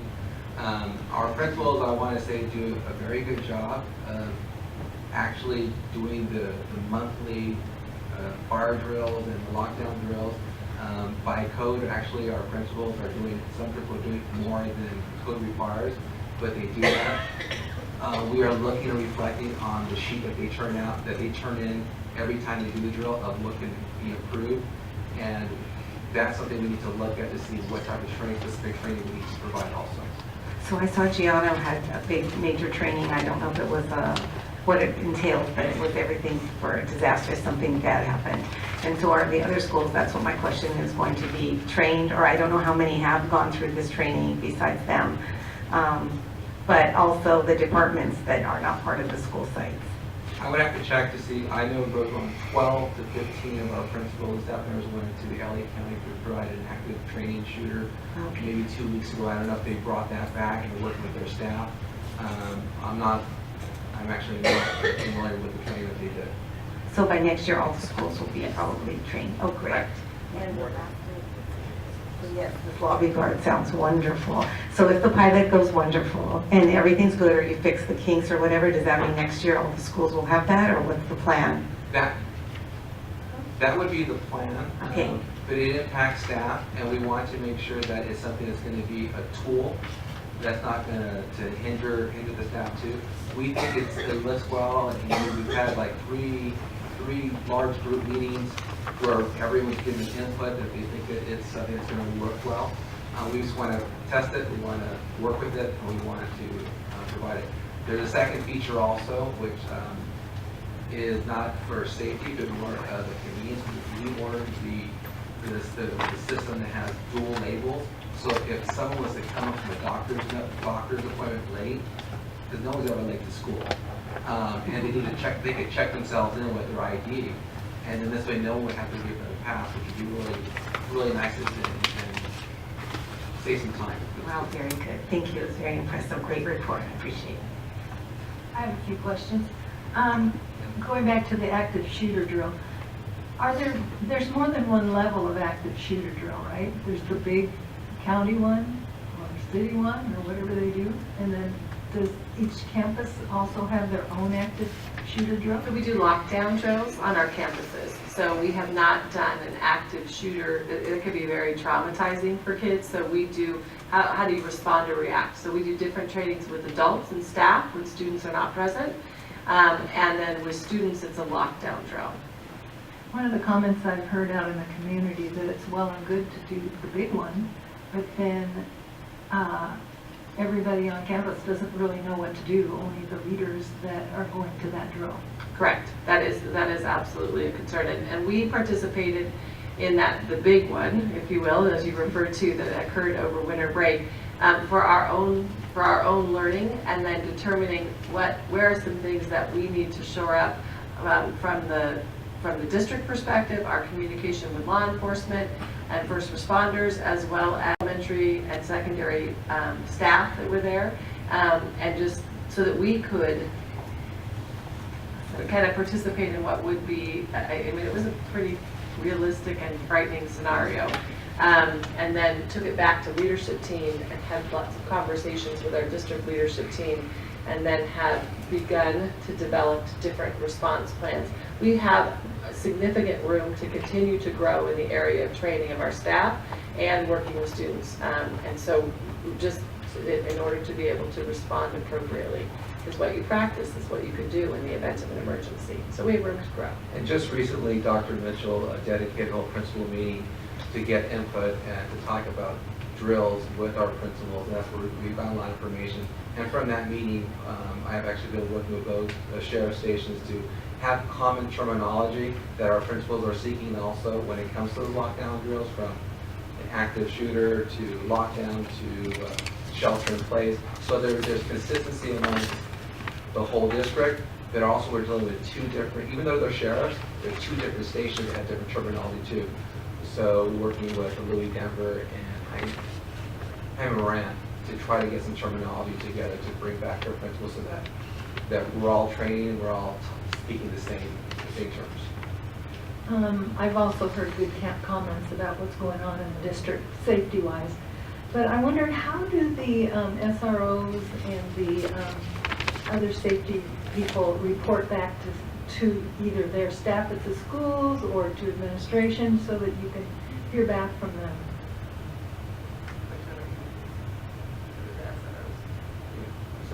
So we're developing with our SROs and actually their supervisors quarterly meetings so that we can discuss what's happening in the community and bring it back to the school sites. And also working at the school site with the principal because the communication is essential with the principal there, with the SROs, and with the district safety. The district safety is the quarterback for our staff. They're working with the SRO if you're at the conference in high school, but it's really the district safety who is working daily with the principal or with the principal, assistant principal, to provide a safe school for the staff and the school there. And I've heard a lot about our programs and things we have going in the district, but what will some of the parameters what parameters might you use to determine whether it's a successful program the way we're doing it now? So this is one program you hope to never ever test. And so much of it is in terms of running drills and practices, as well as that lines of communication. We have 3 different law enforcement agencies that we work with, and so making sure that all 3 of them are in communication with us, and so that we have, again, that common knowledge and communication back and forth. I meet regularly and speak regularly with 2 captains and 1 chief, so that we all have exchanged phone numbers and text and communication in the event of where we need support, or they need to exchange information with me as well. And so we know that we have very open lines of communication there. In terms, again, of evaluating it, it would be done through drills. And we have spoken at that meeting that Alex is referencing when we spoke with principals. We also did talk about, as we head into next year and planning for next year, that we will be doing some spot drills that are unplanned at the sites, and where a cabinet member or a district office staff member will come to the school and with or without a first responder and put the school into lockdown or an emergency situation, and then assist them with evaluating that. So no one on the campus knows that it would be taking place. And so an opportunity to do planned and unplanned drills. Thank you. I have a question about the radio and the training. How many radios have class? How many radios? We have a lot of them. Yeah. Few hundreds. So, right. So, yeah. Well, yeah. Well, it's a lot of radios. A lot of radios. So, they have, if you don't train these radio users, when something happens, you're gonna chaos. Everybody's on the channel, and the who talk, who don't talk, and if you don't train them well, and everybody knows it's your turn to talk, and you keep silent, otherwise it's gonna be chaos. It happens very often when the situation happens. So how do you make sure this will happen to us? So we currently do drills. We have radios now, and we do drills. We do radio drills. There are base stations in the district and base stations at each school site. And one radio is to be always tuned to an emergency channel. Mm-hmm. And so we activate it. Randy actually activates it out of our office when we run a drill.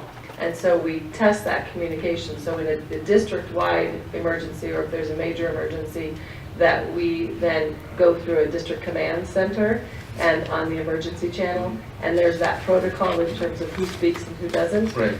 That we do practice and train. Mm-hmm. And so yes, with the new radios and the ability to move to different frequencies, because right now they have their site, they have a site frequency and emergency channel. Mm-hmm. So now they have the chance, yeah. You are on this frequency, so they have an assigned frequency. You can hear this many people. Yes. Right. So everybody knows well and knows the right frequency, and how do you make sure you know? I think this is, I believe this is an opportunity for us to go over guidelines, to go over procedures, and radio silence is key sometimes. Codes are given to you. I think there might be varying degrees right now at different school sites where you use different codes for different things. You don't, so sometimes people can overhear. You don't want people overhearing something from the radio. So I think this is a great opportunity for us to go back and to build upon the stuff that we're doing right now and the training that we do to provide some consistent language also for radio usage too. And we need to practice training once in a while. We need to test them. But we'll definitely review that with our site leaders. And what happened to the patrol cars?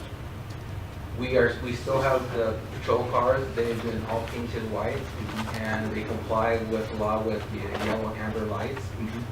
And we are still waiting for some lettering for our contractor is going to put some lettering in our state school. The who will use it and how will use it? They are used by our district safety. They'll have them parked at each of the school sites.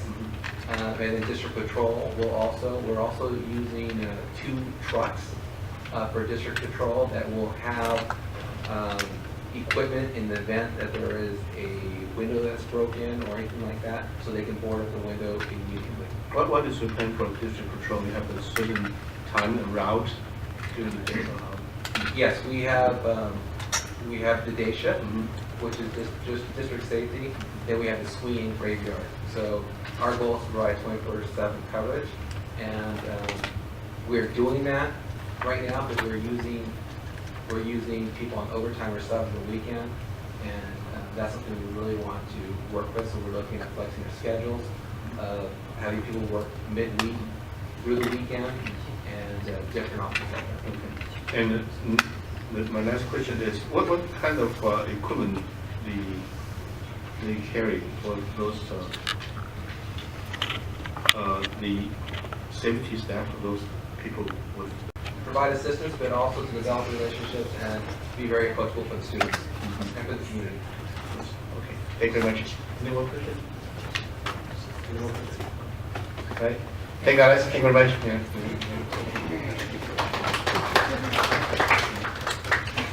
So the next is written request addressed to the board. Yeah, Dr. Mitchell, do you have any request? Please, okay. Okay, I need to read this. Remarks are limited to 3 minutes, and that's extended further or limited by vote of the board. A maximum of 20 minutes, and as extended by the board, is allocated for each subject discussed. Ordinarily, board members will not respond to the presentations, and no action can be taken. However, the board may give direction to the staff following presentation. The first speaker is Roy Humphreys.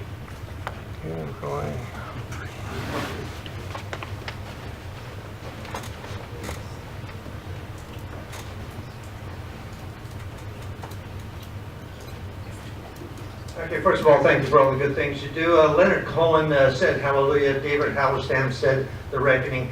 Harry Peterson, man of the year, said grand jury and shameful. And Booyah Lin. The Oswald woman of the year, Hazel, and company used the word transparency last meeting, and their exposure also vindicated and validated everything I've ever said in evaluating this district's board and administration. The Oswald group used the word please in telling you to take care of their problems. You can see it on my YouTube site, 426 meeting. And when they should have said, you're fired. The campaign for replacing the board members who have refused to be honest about the past so that we can move forward. Yes, there is no place in the district for the 3 monkeys syndrome or Dr. Jekyll and Mr. Hyde. And Ms. Pride, the decades-old ghetto culture was exposed.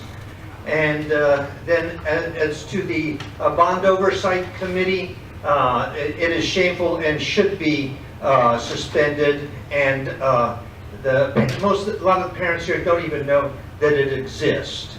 The next meeting's on May 29th. And I would now leave the swamp of deprivation, but for one thing, until this district assumes the video recording and posting of public meetings, I am the only window of transparency to and for the entire district. And then I'm quite upset that my picture isn't up on the wall here. Thank you.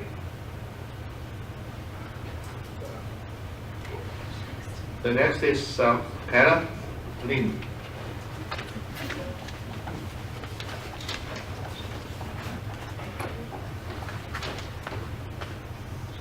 Hello, Superintendent Dr. Mitchell, Roland Unified District Cabinet, and Roland Unified Board members. My name is Makilde Dua, and I would like to personally thank thank you all for giving me the opportunity to elaborate upon the safety and protection of John A. Rowland High School.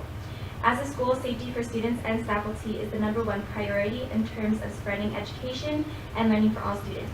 Unfortunately, due to worldly circumstances that have arisen, including school shootings and other fatal events with firearms, safety cannot be regarded as an entity that we take for granted anymore. We must, as a school district, unify and do our best to ensure that students will have the safest learning environment when they arrive at school.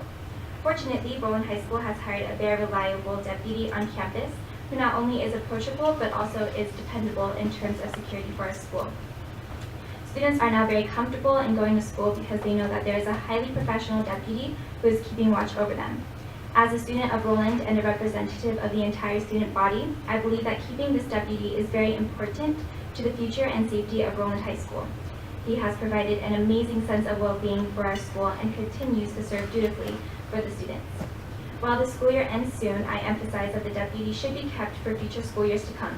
Placing him upon campus will allow students to learn better and be more comfortable in an environment that is supposed to be comfortable. I urge that the safety for the school is #1, and the deputy on campus will allow this district to exercise the safety. We once again want to thank you for providing the safety for Deputy Kerr and hope for your continuous support for the next school years. Thank you.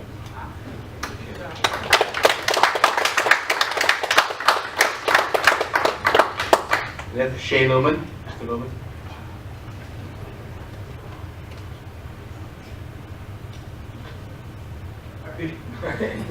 Good evening, Board. As you can tell, I didn't write it. I would be a little presumptive to write comments on a presentation that I hadn't seen, and after seeing it, I just want to say thank you. That was a great presentation. It did come after a lot of conversation amongst the board, staff, and I'm just really happy to see that the community is aware of the work that you guys have put in. I want to echo what our student has said about having the police on campus. I've heard from multiple staff that it is a welcome sight, you know, to see a car out front, to know that they're protected. It's unfortunate that they're really living, but it's also the reality of what we live in. So after seeing that, thank you for having this presentation. Thank you, Alex, Dennis, Mitchell, for the work you guys put in together. Thank you. Okay, move to discussion action item. Okay, the next is item 6A. Can I have a motion and a second to approve IQ Academy, California, Los Angeles charter renewal petition for 5-year term beginning July 1st, 2018 and terminating June 30th, 2023. Second. Any discussion? All in favor say aye. Aye. Opposed? Motion carries. Item 6B, I need a motion and a second to approve the new participants in learning, leading, and serving the LLS agreement between the Rowland Unified School District and the Grand Canyon University. Dr. Mitchell. Yes, first may we have a motion?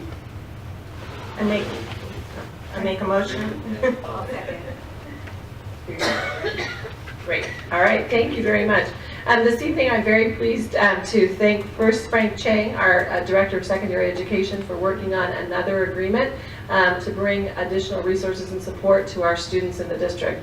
We have 3 guests with us this evening from Grand Canyon University who've been very patient throughout our process and the start of our meeting tonight, so thank you for being here. We have Raul Ernesto Garcia. He is University Development Manager. We have Greg Cole, University Development Counselor, and Angela Phillips, University Admissions Manager. So welcome to our district, and thank you very much for being here, and thank you for your commitment to supporting our students. Would you like to say anything to the board, or are you just here for the photo op? And that's okay. Both are perfectly fine.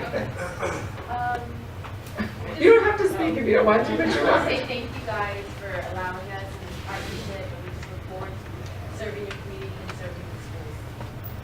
Absolutely. Thank you so much as a manager for the support of your staff and teachers as well. Look forward to serving your staff and teachers. Okay. The agreement, just connected, the agreement that we're asking the board to approve this evening is for a partnership between Grand Canyon University and the Roland Unified School District, which allows our students guaranteed admission if they meet the entrance requirements to the university, as well as a guaranteed scholarship of $4,000 per year for each of the 4 years that they're at the university, as well as a cap on tuition, a maximum tuition of $12,500 per year for each year that they're there earning their undergraduate degree. And so that is a tremendous opportunity for our students. We have 2 staff members who weren't able to be with us this evening, but wanted to make sure that they provided comment as well. Jake Magnus is the AVID coordinator at Roland High School, shares with us that over the past 7 years, John A. Roland High School's AVID program has worked closely with representatives of the university. In this, GCU has supported our students through paid school visits, scholarships, and internships. Several of our AVID students have or are currently attending this university, and each one of them has received some form of financial aid and support through the school to help offset the rising costs of post-secondary education. GCU's passion for education and desire to become better has made me feel confident that this university can further prepare them for the global society in which we all live. I look forward to not only Roland High School's working relationship with GCU, but the districts as well. Fiona Rizzo is a teacher at Nogales High School. When we began the conversation about developing the relationship, one of the things that GCU extended was the opportunity for what they call fly-ins. So to have our staff fly in to GCU and learn more about the university. And so we asked, Frank Chang asked if there was anyone who was interested in doing so to kind of scout for us.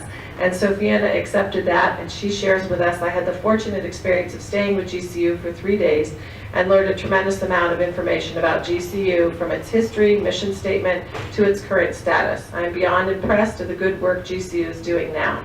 A couple of things that stood out to me is the affordable tuition and its generous scholarship amount. GCU provides many supports to their students, from one-on-one teacher help to tutoring centers. After visiting and talking to many student representatives of GCU, it is clear that they are well-spoken and well-prepared for their career after college. Personally, I feel that our students in the Roland Unified School District will benefit greatly from GCU and their support systems, as well as affordable tuition. So it is our recommendation that the board approve the relationship and the agreement between the two. Anyone? I just want to do one thing. This week, Nogales High School had their exit interviews from their career pathway, and so the students come and talk about themselves and sell themselves, all the good things, and they show the portfolio and they tell us about their future. Amazing. Anyways, one of the students was saying they're going to Grand Canyon University, so I just waited till she was done, and I said, and by the way, are you taking advantage of the scholarship? And she said, oh yes. So I was like so excited, so it's so nice to vote yes on this. Thank you so much for the opportunity. I echo what Ms. Friedman said. I know that we have 2 students from Roland High School who are currently attending, and every time I see them during winter break, summer break, they're very happy. They really love the school. So thank you for taking care of our kids as we give them off to you. And we hope that you get to take care of a lot of them coming in. I just want to say thank you very much for the offer that you're doing for our students. This is giving them a chance to go to places they maybe wouldn't be able to, so thank you very much. I just wanted to add, I didn't say anything. So yeah, I feel left out. Right, so in addition to what we do for your students, we do a lot for your teachers and staff as well. We have scholarships available for the teachers who want to go back for their master's or doctoral, or even like your classified staff who want to become credentialed. We have a lot of great programs for them. And one thing that we may not speak on a lot, but even the parents are with this program have discounts to go back to school as well. So a lot of great things that we encourage you guys to visit, and encourage you to ask us about as well, because we love to help out. Thank you. Do you offer online courses also? So that's what I'm referring to. Okay. I am the representative for online, so I help all of the non-traditional students that come out roll the red carpet out and show them how to get started if they don't.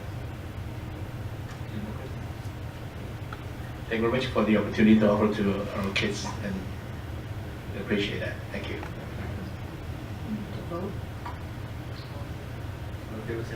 Aye. Motion carries.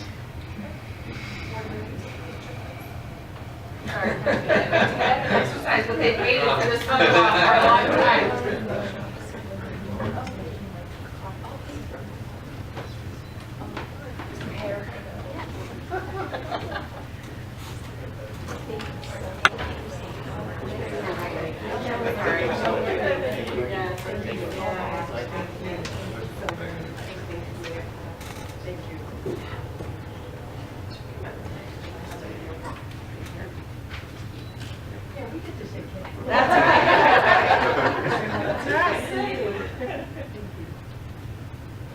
Smiling all night. Actually, Oh, shoulders. There you go. she should be in the middle of it. Yeah, I think we do. She should be in the middle of the two principals. Yes, absolutely. Good job. Good eye. Maybe just a little bit over. Everybody would not scoot back one step. There you go. That way. So that, I think it's Angela's in the middle. Yeah, so just a little bit. There we go. Towards me, Carrie. Towards me, Carrie, there you go. There you go. A little bit. Ah, we got it. Ah, there we go. Perfect. Hold on, just a couple.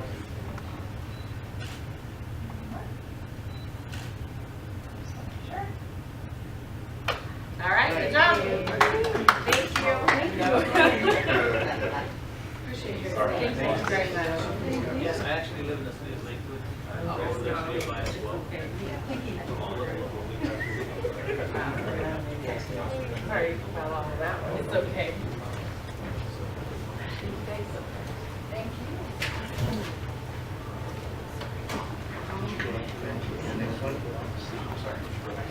Okay, let's move to item 6C, and the motion and the second to approve the agreement between Roland Unified School District and One Routing Consortium Teacher Induction. I need a motion. I second. Need second. Discussion? Any questions? All in favor say aye. Aye. Opposed? Motion carries. Right. Okay, item 6D, need the motion and a second to approve the amendment to the Converse Consultants Company contract agreement, which increases the original contract amount. I move. All in favor, second. Any questions? All in favor say aye. Aye. Opposed? Motion carries. Item 6E, and in motion and a second to discuss the amended and or approve the Roland Unified School District Governance Handbook. Can I recommend to discuss rather than vote on it? I would like to recommend it for next, and maybe voting on it after our changes next. Okay, what means that we state this? Just discuss it, Or, change some things. and yeah, then and see the motion to next discuss the amended, yeah. So we won't have a We motion, won't have a motion. but we'll have a We discussion. won't- Is that we won't correct? have- If that's what, Okay.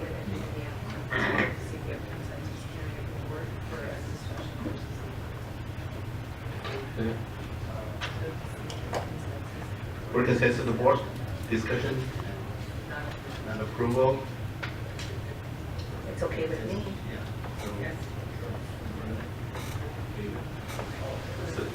So we have this, because a discussion item, no, right, so discussion, any questions? Yeah. On page 8, where it says all site visits will be arranged through the superintendent's office, that's great, but can we add, if we're going to go in the classroom, on the first bullet?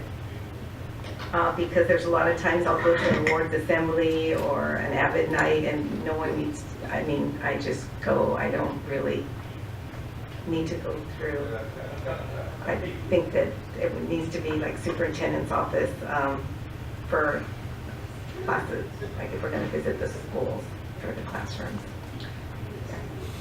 Yeah, that's up to what the board's pleasure is.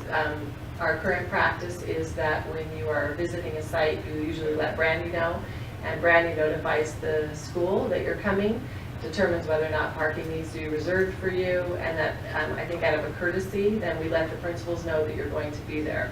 You're not accompanied when you do those different items, but I do believe that out of courtesy to let folks know that you communicate with Brandy or the secretary in my office so that she is aware and can alert principals.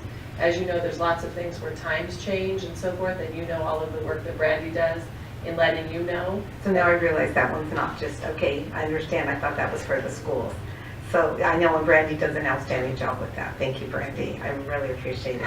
On the fourth bullet though, then, an administrator will accompany board members on their visits. I think that one maybe needs to be added to classrooms, saying that we don't, administrator or staff person doesn't need to come with us when we go to other functions, whether it's an Avid night or just awards, stuff like that.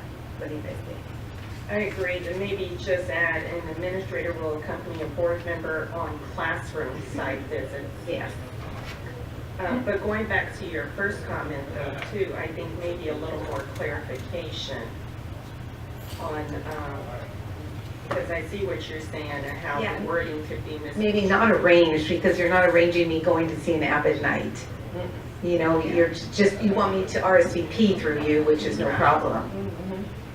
Right. Yeah, thank you, Angie. I guess you Communicated? Communicated rather than arranged? Yeah. And then on item bullet 4, that would be that's continuing our standard normal practice. What you're asking is we memorialize what is our normal practice now. Right, you're going to add 2 classrooms. Yes. Now, and then do we need, I'm sorry, administrator / staff member? Because it may. Is Usually administrator? there's an administrator that's with you, because that has big Okay, okay. You know, we could be here all night going over each and every point in this booklet. I have problems with it because I just don't like the way it comes across as, for me to be on a board, I don't like this representing me. And my suggestion is that maybe 2 board members work together and redo it. But each board member could individually send Dr. Mitchell things that they would like to make sure is included. Would that make sense? That'd be To fine. me, it would be a better way of doing it, because we're going to say point 1, point 2, and try to make decisions here today. And this is your document. This is what, you know, from our study session in February and the charts that were all over the room, and you know, this is where this has come from. This is your document as terms of the agreement that you have with one another, and the work is all 6 of us as a governance team. And so it also could be something that we could agendize for a future study session to have some discussion, because I think as well as we may not have a common understanding of what we thought this would turn out to be. Yeah, how So we want to use it. Really. I think there might have been some, is this a new board member handbook, which it is not. It's I think when Luann was here and talking with us, she had shared, you know, it's kind of our mutual agreements to the way that we choose to work together as a team. And then, you know, as you know, she captured all of these ideas on all that chart paper and then put it in type form. But if it's not reflecting what you, then let's redo it. Well, she had quite a number of pages on the wall, and I think she did a good job summarizing it. It's just that I saw this as a first cut. Yes, and that we need to go through it, wordsmith it and stuff. Yeah. And then, you know, over a period of time, develop it. Sure. Do we want to put this on a future study session? Well, how many more things would you like to change on it? I only have one other one that I would like to change. I have a lot. Oh, you have a whole Yeah, bunch too? Okay. So, I would be willing to work on it if another board member wants to, or 2 others to do it. Study session. But I do have a question. Is there, since it's our handbook or whatever, our guidelines, why couldn't we have a new member chapter? You could. Is there stuff that new members need to know that you know, they could turn to right away. You could, certainly. So everybody agree, we have That'll to work. schedule a study session, so. Want to do a future study session or a combination of Lynne's suggestion in terms of working in pair? I think we'd get more done if two people kind of got together and at least added things and got Worked with me? feedback from you Sure. and, well, get from you what other board members Yeah, sure. write to you. Sure. And after that, we have. And then after that, we'll have a study session. So whatever we deciding, we're giving you. Okay. And then we're gonna get ideas for either three to incorporate. Well, and To then. me. They Oh, can- to you, and then you'll give it to So us. that we don't make sure we don't have a breath. Okay. Now, how about the rest directly go to you? Or- Yeah. So Angelina and David and Carrie, if you would provide your edits and suggestions to me, or if you already have them noted on your handbook now, hand them to either Lynn or Donna, and then. Could be violation, We're we send it to them. No, because they're written notes, no. You're okay. When do you want the, Whenever you're ready. Yeah, those two will, you guys will set up a time, and if you'd like for me to join you at any point in those meetings, just schedule with Brandy. And we've done without it this long, we can, it doesn't have to be next month or anything. No, Okay. no. And then, all right? Okay. Thank you. Okay, That was good. great. Thank you. All right. Thank you.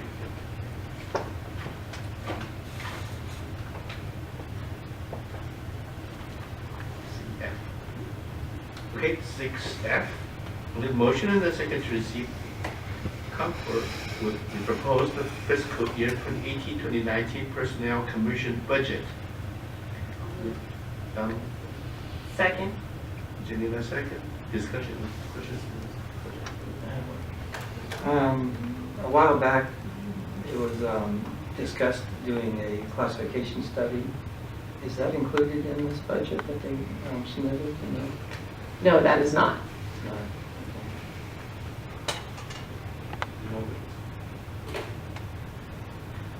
So those in favor say aye. Aye. Opposed?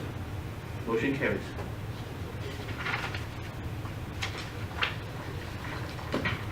Item G. I need a motion and second to adopt the new course Automotive Technology third and the corresponding textbook Modern Automotive Technology 9th edition 2017 published by Goodhart Wilcox for Road and Unified School students in grades 11, 12 for 2018 and 2019 school year. I'll move.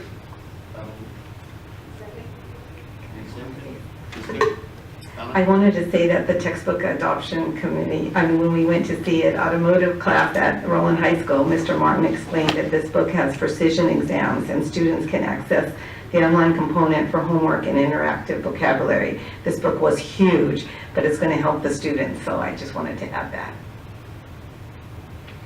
Yeah, I read that book a little bit and I amazing the oh yeah, I read the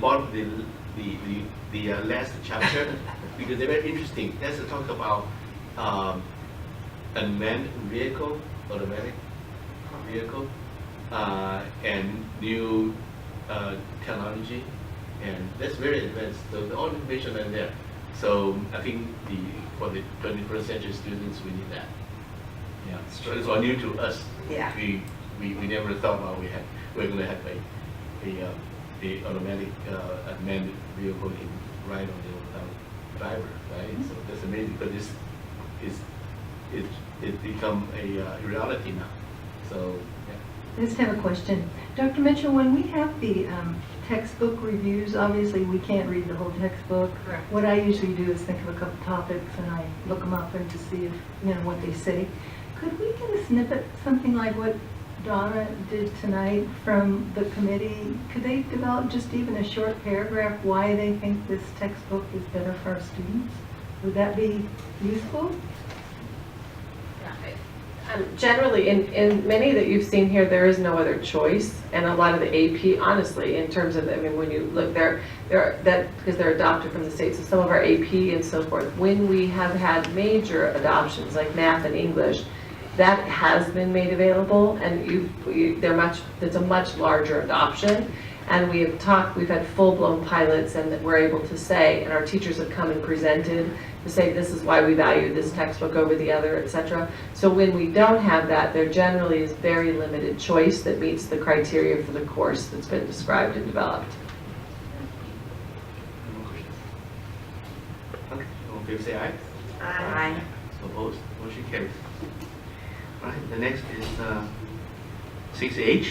I need a motion and a second to approve the course Advanced Foods and Nutrition and the textbook Nutrition and Wellness for Life, 5th edition 2019, Good Heart Wilcox, ISBN number 978-1635673-076-3 for students in grades 10-12 for the 2018-2019 school year. I'll move. Second. Angelina, second, and discussion. Advanced nutrition class at Roland High School, Miss Stella, who used to be my daughter's teacher, explained several of the chapters and said that she really likes the visuals and graphics. It also has active exercises and higher level vocabulary because this class is for juniors and seniors with a prerequisite. She liked the online component with the interactive vocabulary, and Heidi said that it's an excellent book. Recommends it. Anyone? Favor say aye. Aye. Opposed? Motion carried. 6I, need a motion and a second to adopt the resolution SO17-1817, food and fair funding. Need a motion? I move. Donna, second. Any questions, discussion? Favor say aye. Aye. Aye. Opposed? Motion carries.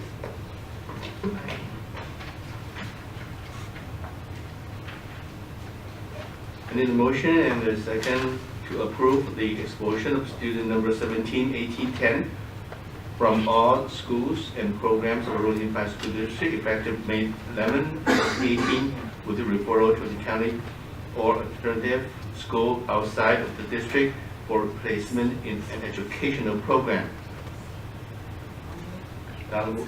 Second. Second. Discussion? Question? All in favor say aye. Aye. Opposed? Motion carries. Item number 7B, can a motion and a second to approve the stipulate expulsion of students 17, 18, 11 from all schools and programs of Royal Unified School District effective May 11, 2018 with referral to a county or alternative school outside of the district for placement in an educational program. Second. Angelina, second. Discussion. All in favor say aye. Aye. Opposed? Motion carries. Okay, then let's do consent calendars. I need a motion.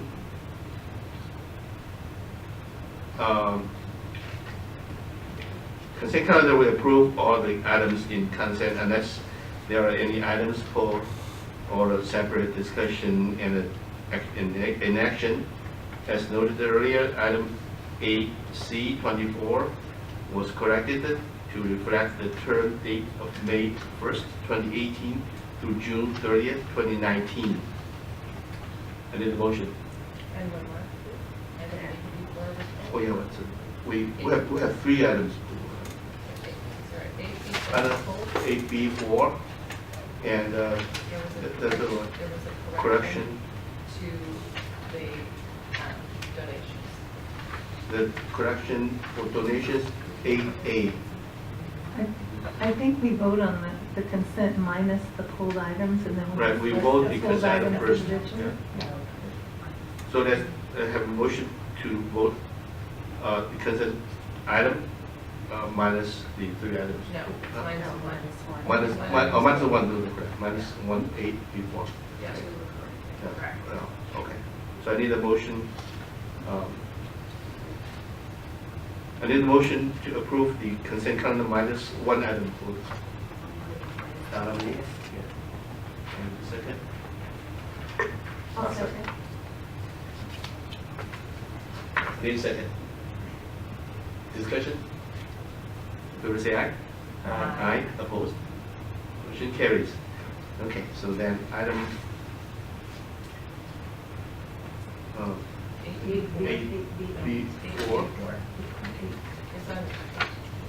AB4, this one. AB4, this one. Interesting. Need a motion and the second approve the contract agreement between Rolling Unified School District and Taurus Academy and the Win Education STEAM Challenge. I move. I'll second. Second. Discussion? I will abstain from a vote on this because I used to do work for Win Education and I may do future work with them. In favor say aye. Aye. Recuse? Abstain? Yeah, recuse. So, 4 yes, 1 recuse. Motion carries.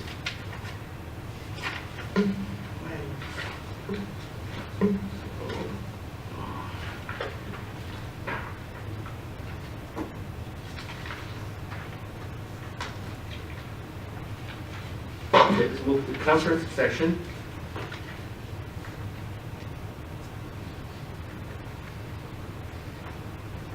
Public hearing will be held on June 5th, 2018 to receive comments regarding local control accountability plan for the year of 2018 and 2020.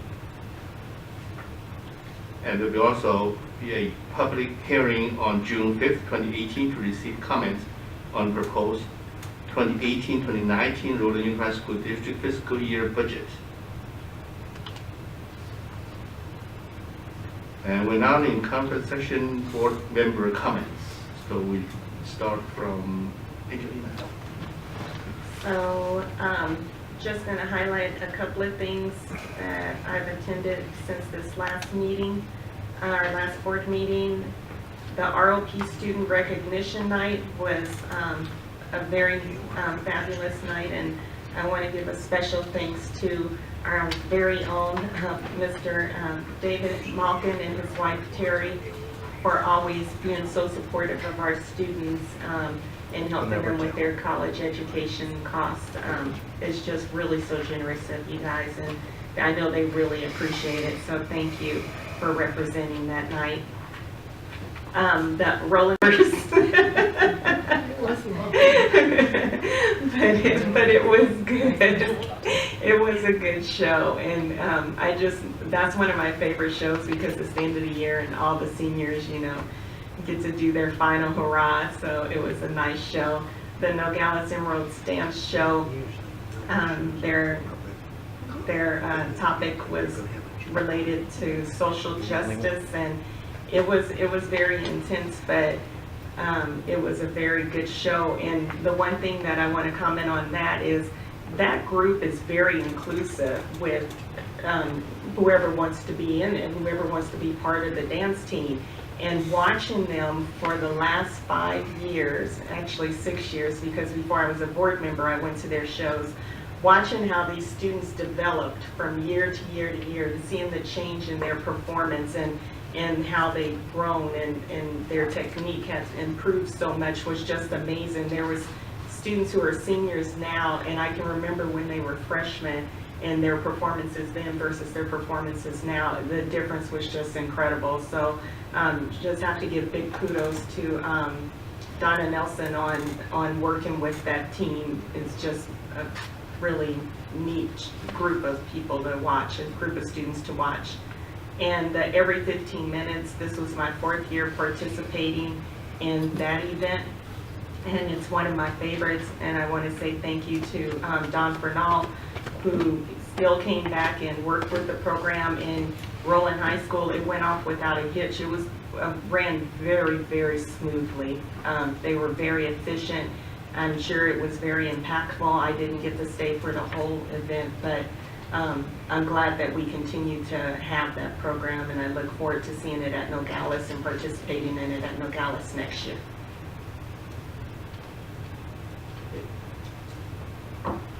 First, I want to congratulate all the recipients that we recognized tonight. There's a lot of honors, and it shows the breadth and scope of our students and how well they do in all types of fields, not just in the classroom. And I want to thank all the certificated employees this week and RUSD for their service to our students as the week of the teacher is celebrated this week. I also want to congratulate Killian for being recognized as a California Distinguished School. I got my pin on here, LPL pin right there.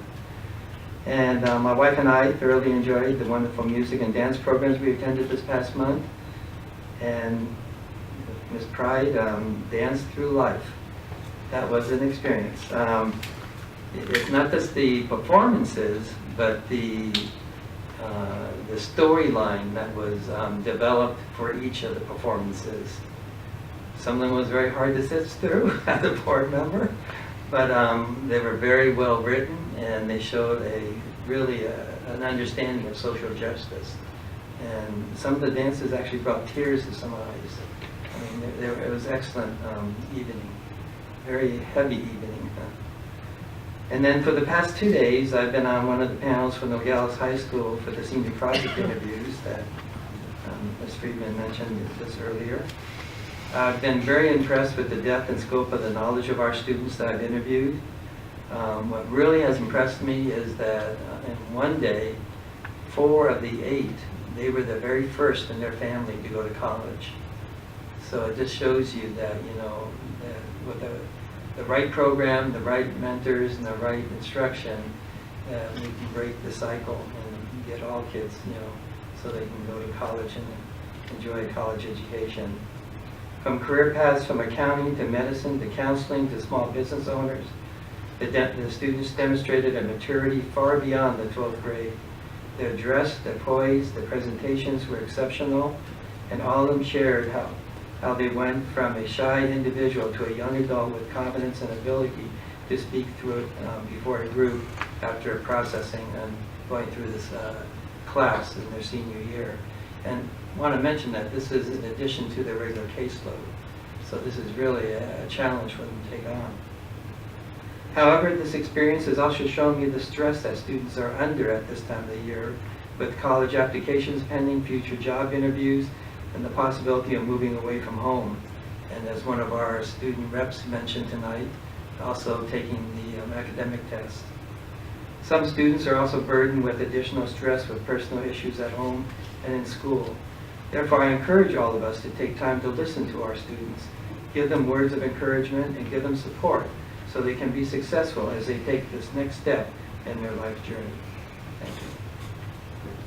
Donna? Good evening. Thank you for staying. First, the awards were great to give out to the kids and everybody, and Blanford presentation was wonderful. Those kids know how to speak for student council was very impressive. And the safety report, thank you, Alex. It was outstanding. I know everyone knows that's our priority, so that's great. Check out my Twitter account, Donna for Kids, to see pictures of all the events I've attended. While you're checking that out, go to Roland High School's Twitter page because they are tweeting the senior pictures that are wonderful with which college they got accepted to. So that's really nice. It has been a very busy month, and here are some of the events or things that I've attended since our last board meeting. Every 15 minutes, like Ms. Pride said, was amazing. The first day was the simulation of DUI car accident. I went into classrooms with Mr. Brunier, principal at Roland High School, and a reaper to read obituaries. It was very difficult and leave with the student. 35 students were gone for 24 hours with no cell phone. The simulation car accident looked so real, with real police officers, real ambulances, real fire engine, the makeup made the cuts look real, etc. All the juniors and seniors watched the simulated accident and a young boy being arrested. The next day was the assembly. Don Fernard was the master of ceremonies. There was a video. The first speaker was someone that lost her young brother to a DUI. The next speaker was a judge. And then I thought, oh no, I can't take any more. And Dr. Mitchell says, oh wait, it's getting worse. And I was like, oh no, I can't take this. And so then the students read letters to their parents as if they were dead. Parents read letters to their children as if they were dead. So very sad. It had to have an impact on all the juniors and seniors that experienced this. It did for me. Okay, the next one. That was, to just relive it is, oh my gosh, what a great thing for those seniors and juniors to see though. Okay, Professional Development Conference at Nogales High School on Saturday. It was outstanding. 19 other districts joined us in the learning. 21 sessions were offered. Teachers complimented about the beautiful campus and allowing them to come and learn. They were impressed. I went to the math class with Miriam, and it was very good on math talks. Next one, Nogales High School college signing. Colleges were announced, and the students attending those colleges or universities were given an award at the luncheon. Then all the students signed their award, committing to the next 4 years. It was outstanding to see and talk to students about where they're going next year. And the young lady that I was talking to is going to Arkansas, and she knows no one there, but she's just going to leave and go. It's really nice. Next, Oswald Academy Open House. Alex Flores spoke to the parents about the rebuilding starting December 2019. PTA had their meeting. 5th and 6th graders sang 3 songs, and the classrooms were filled with many parents, and classrooms looked great. You could tell all the hard work that teachers and students have done all year. Dr. Despard, principal, introduced me to the superintendent of Baldwin Park. His students go to Oswald, and he said, we have a great school district, and is very happy with the education of his children, what they're receiving, so that was a big compliment. Lastly, I would like to mention that I am so excited that we will be offering American Sign Language through Mount SAC at Roland High School and Nogales High School next school year. Thank you. Thank you.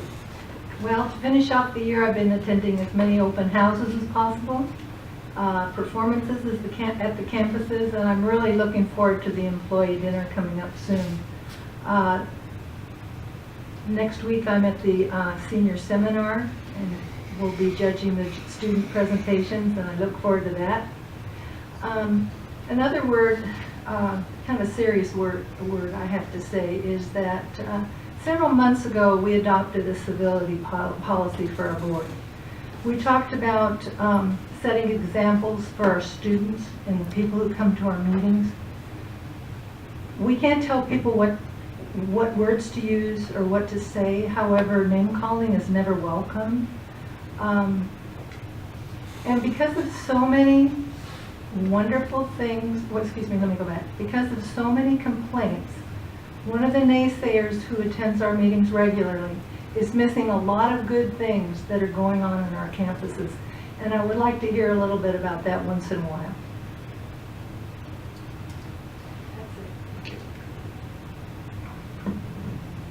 This month is Teacher Appreciation Month, and this week is Teacher Appreciation Week. And then 2 days ago, May 8th, is the National Teacher Appreciation Day.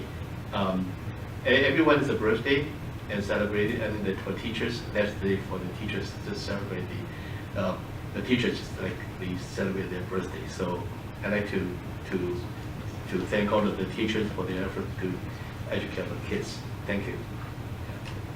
And of course, I congratulate the Korean Elementary School for their hardworking staff, teachers, and the students to win that honor award of Distinguished School of the Year. And we celebrated, and we all celebrated at Anaheim, and together with other winning schools. So it was great honor, and I congratulate Korean School. And I congratulate all the honor recipients today, and you can see their face. They are very confident, and they are very honored, and the parents, they all smile and proud of their kids, and the teachers too. That's great achievement, and the whole life they will remember that moment and be honored at this ballroom, and it's great encouragement for them. So I'd like to congratulate them and keep the good work. Yeah. And I went several open houses and talked to the teachers and the students.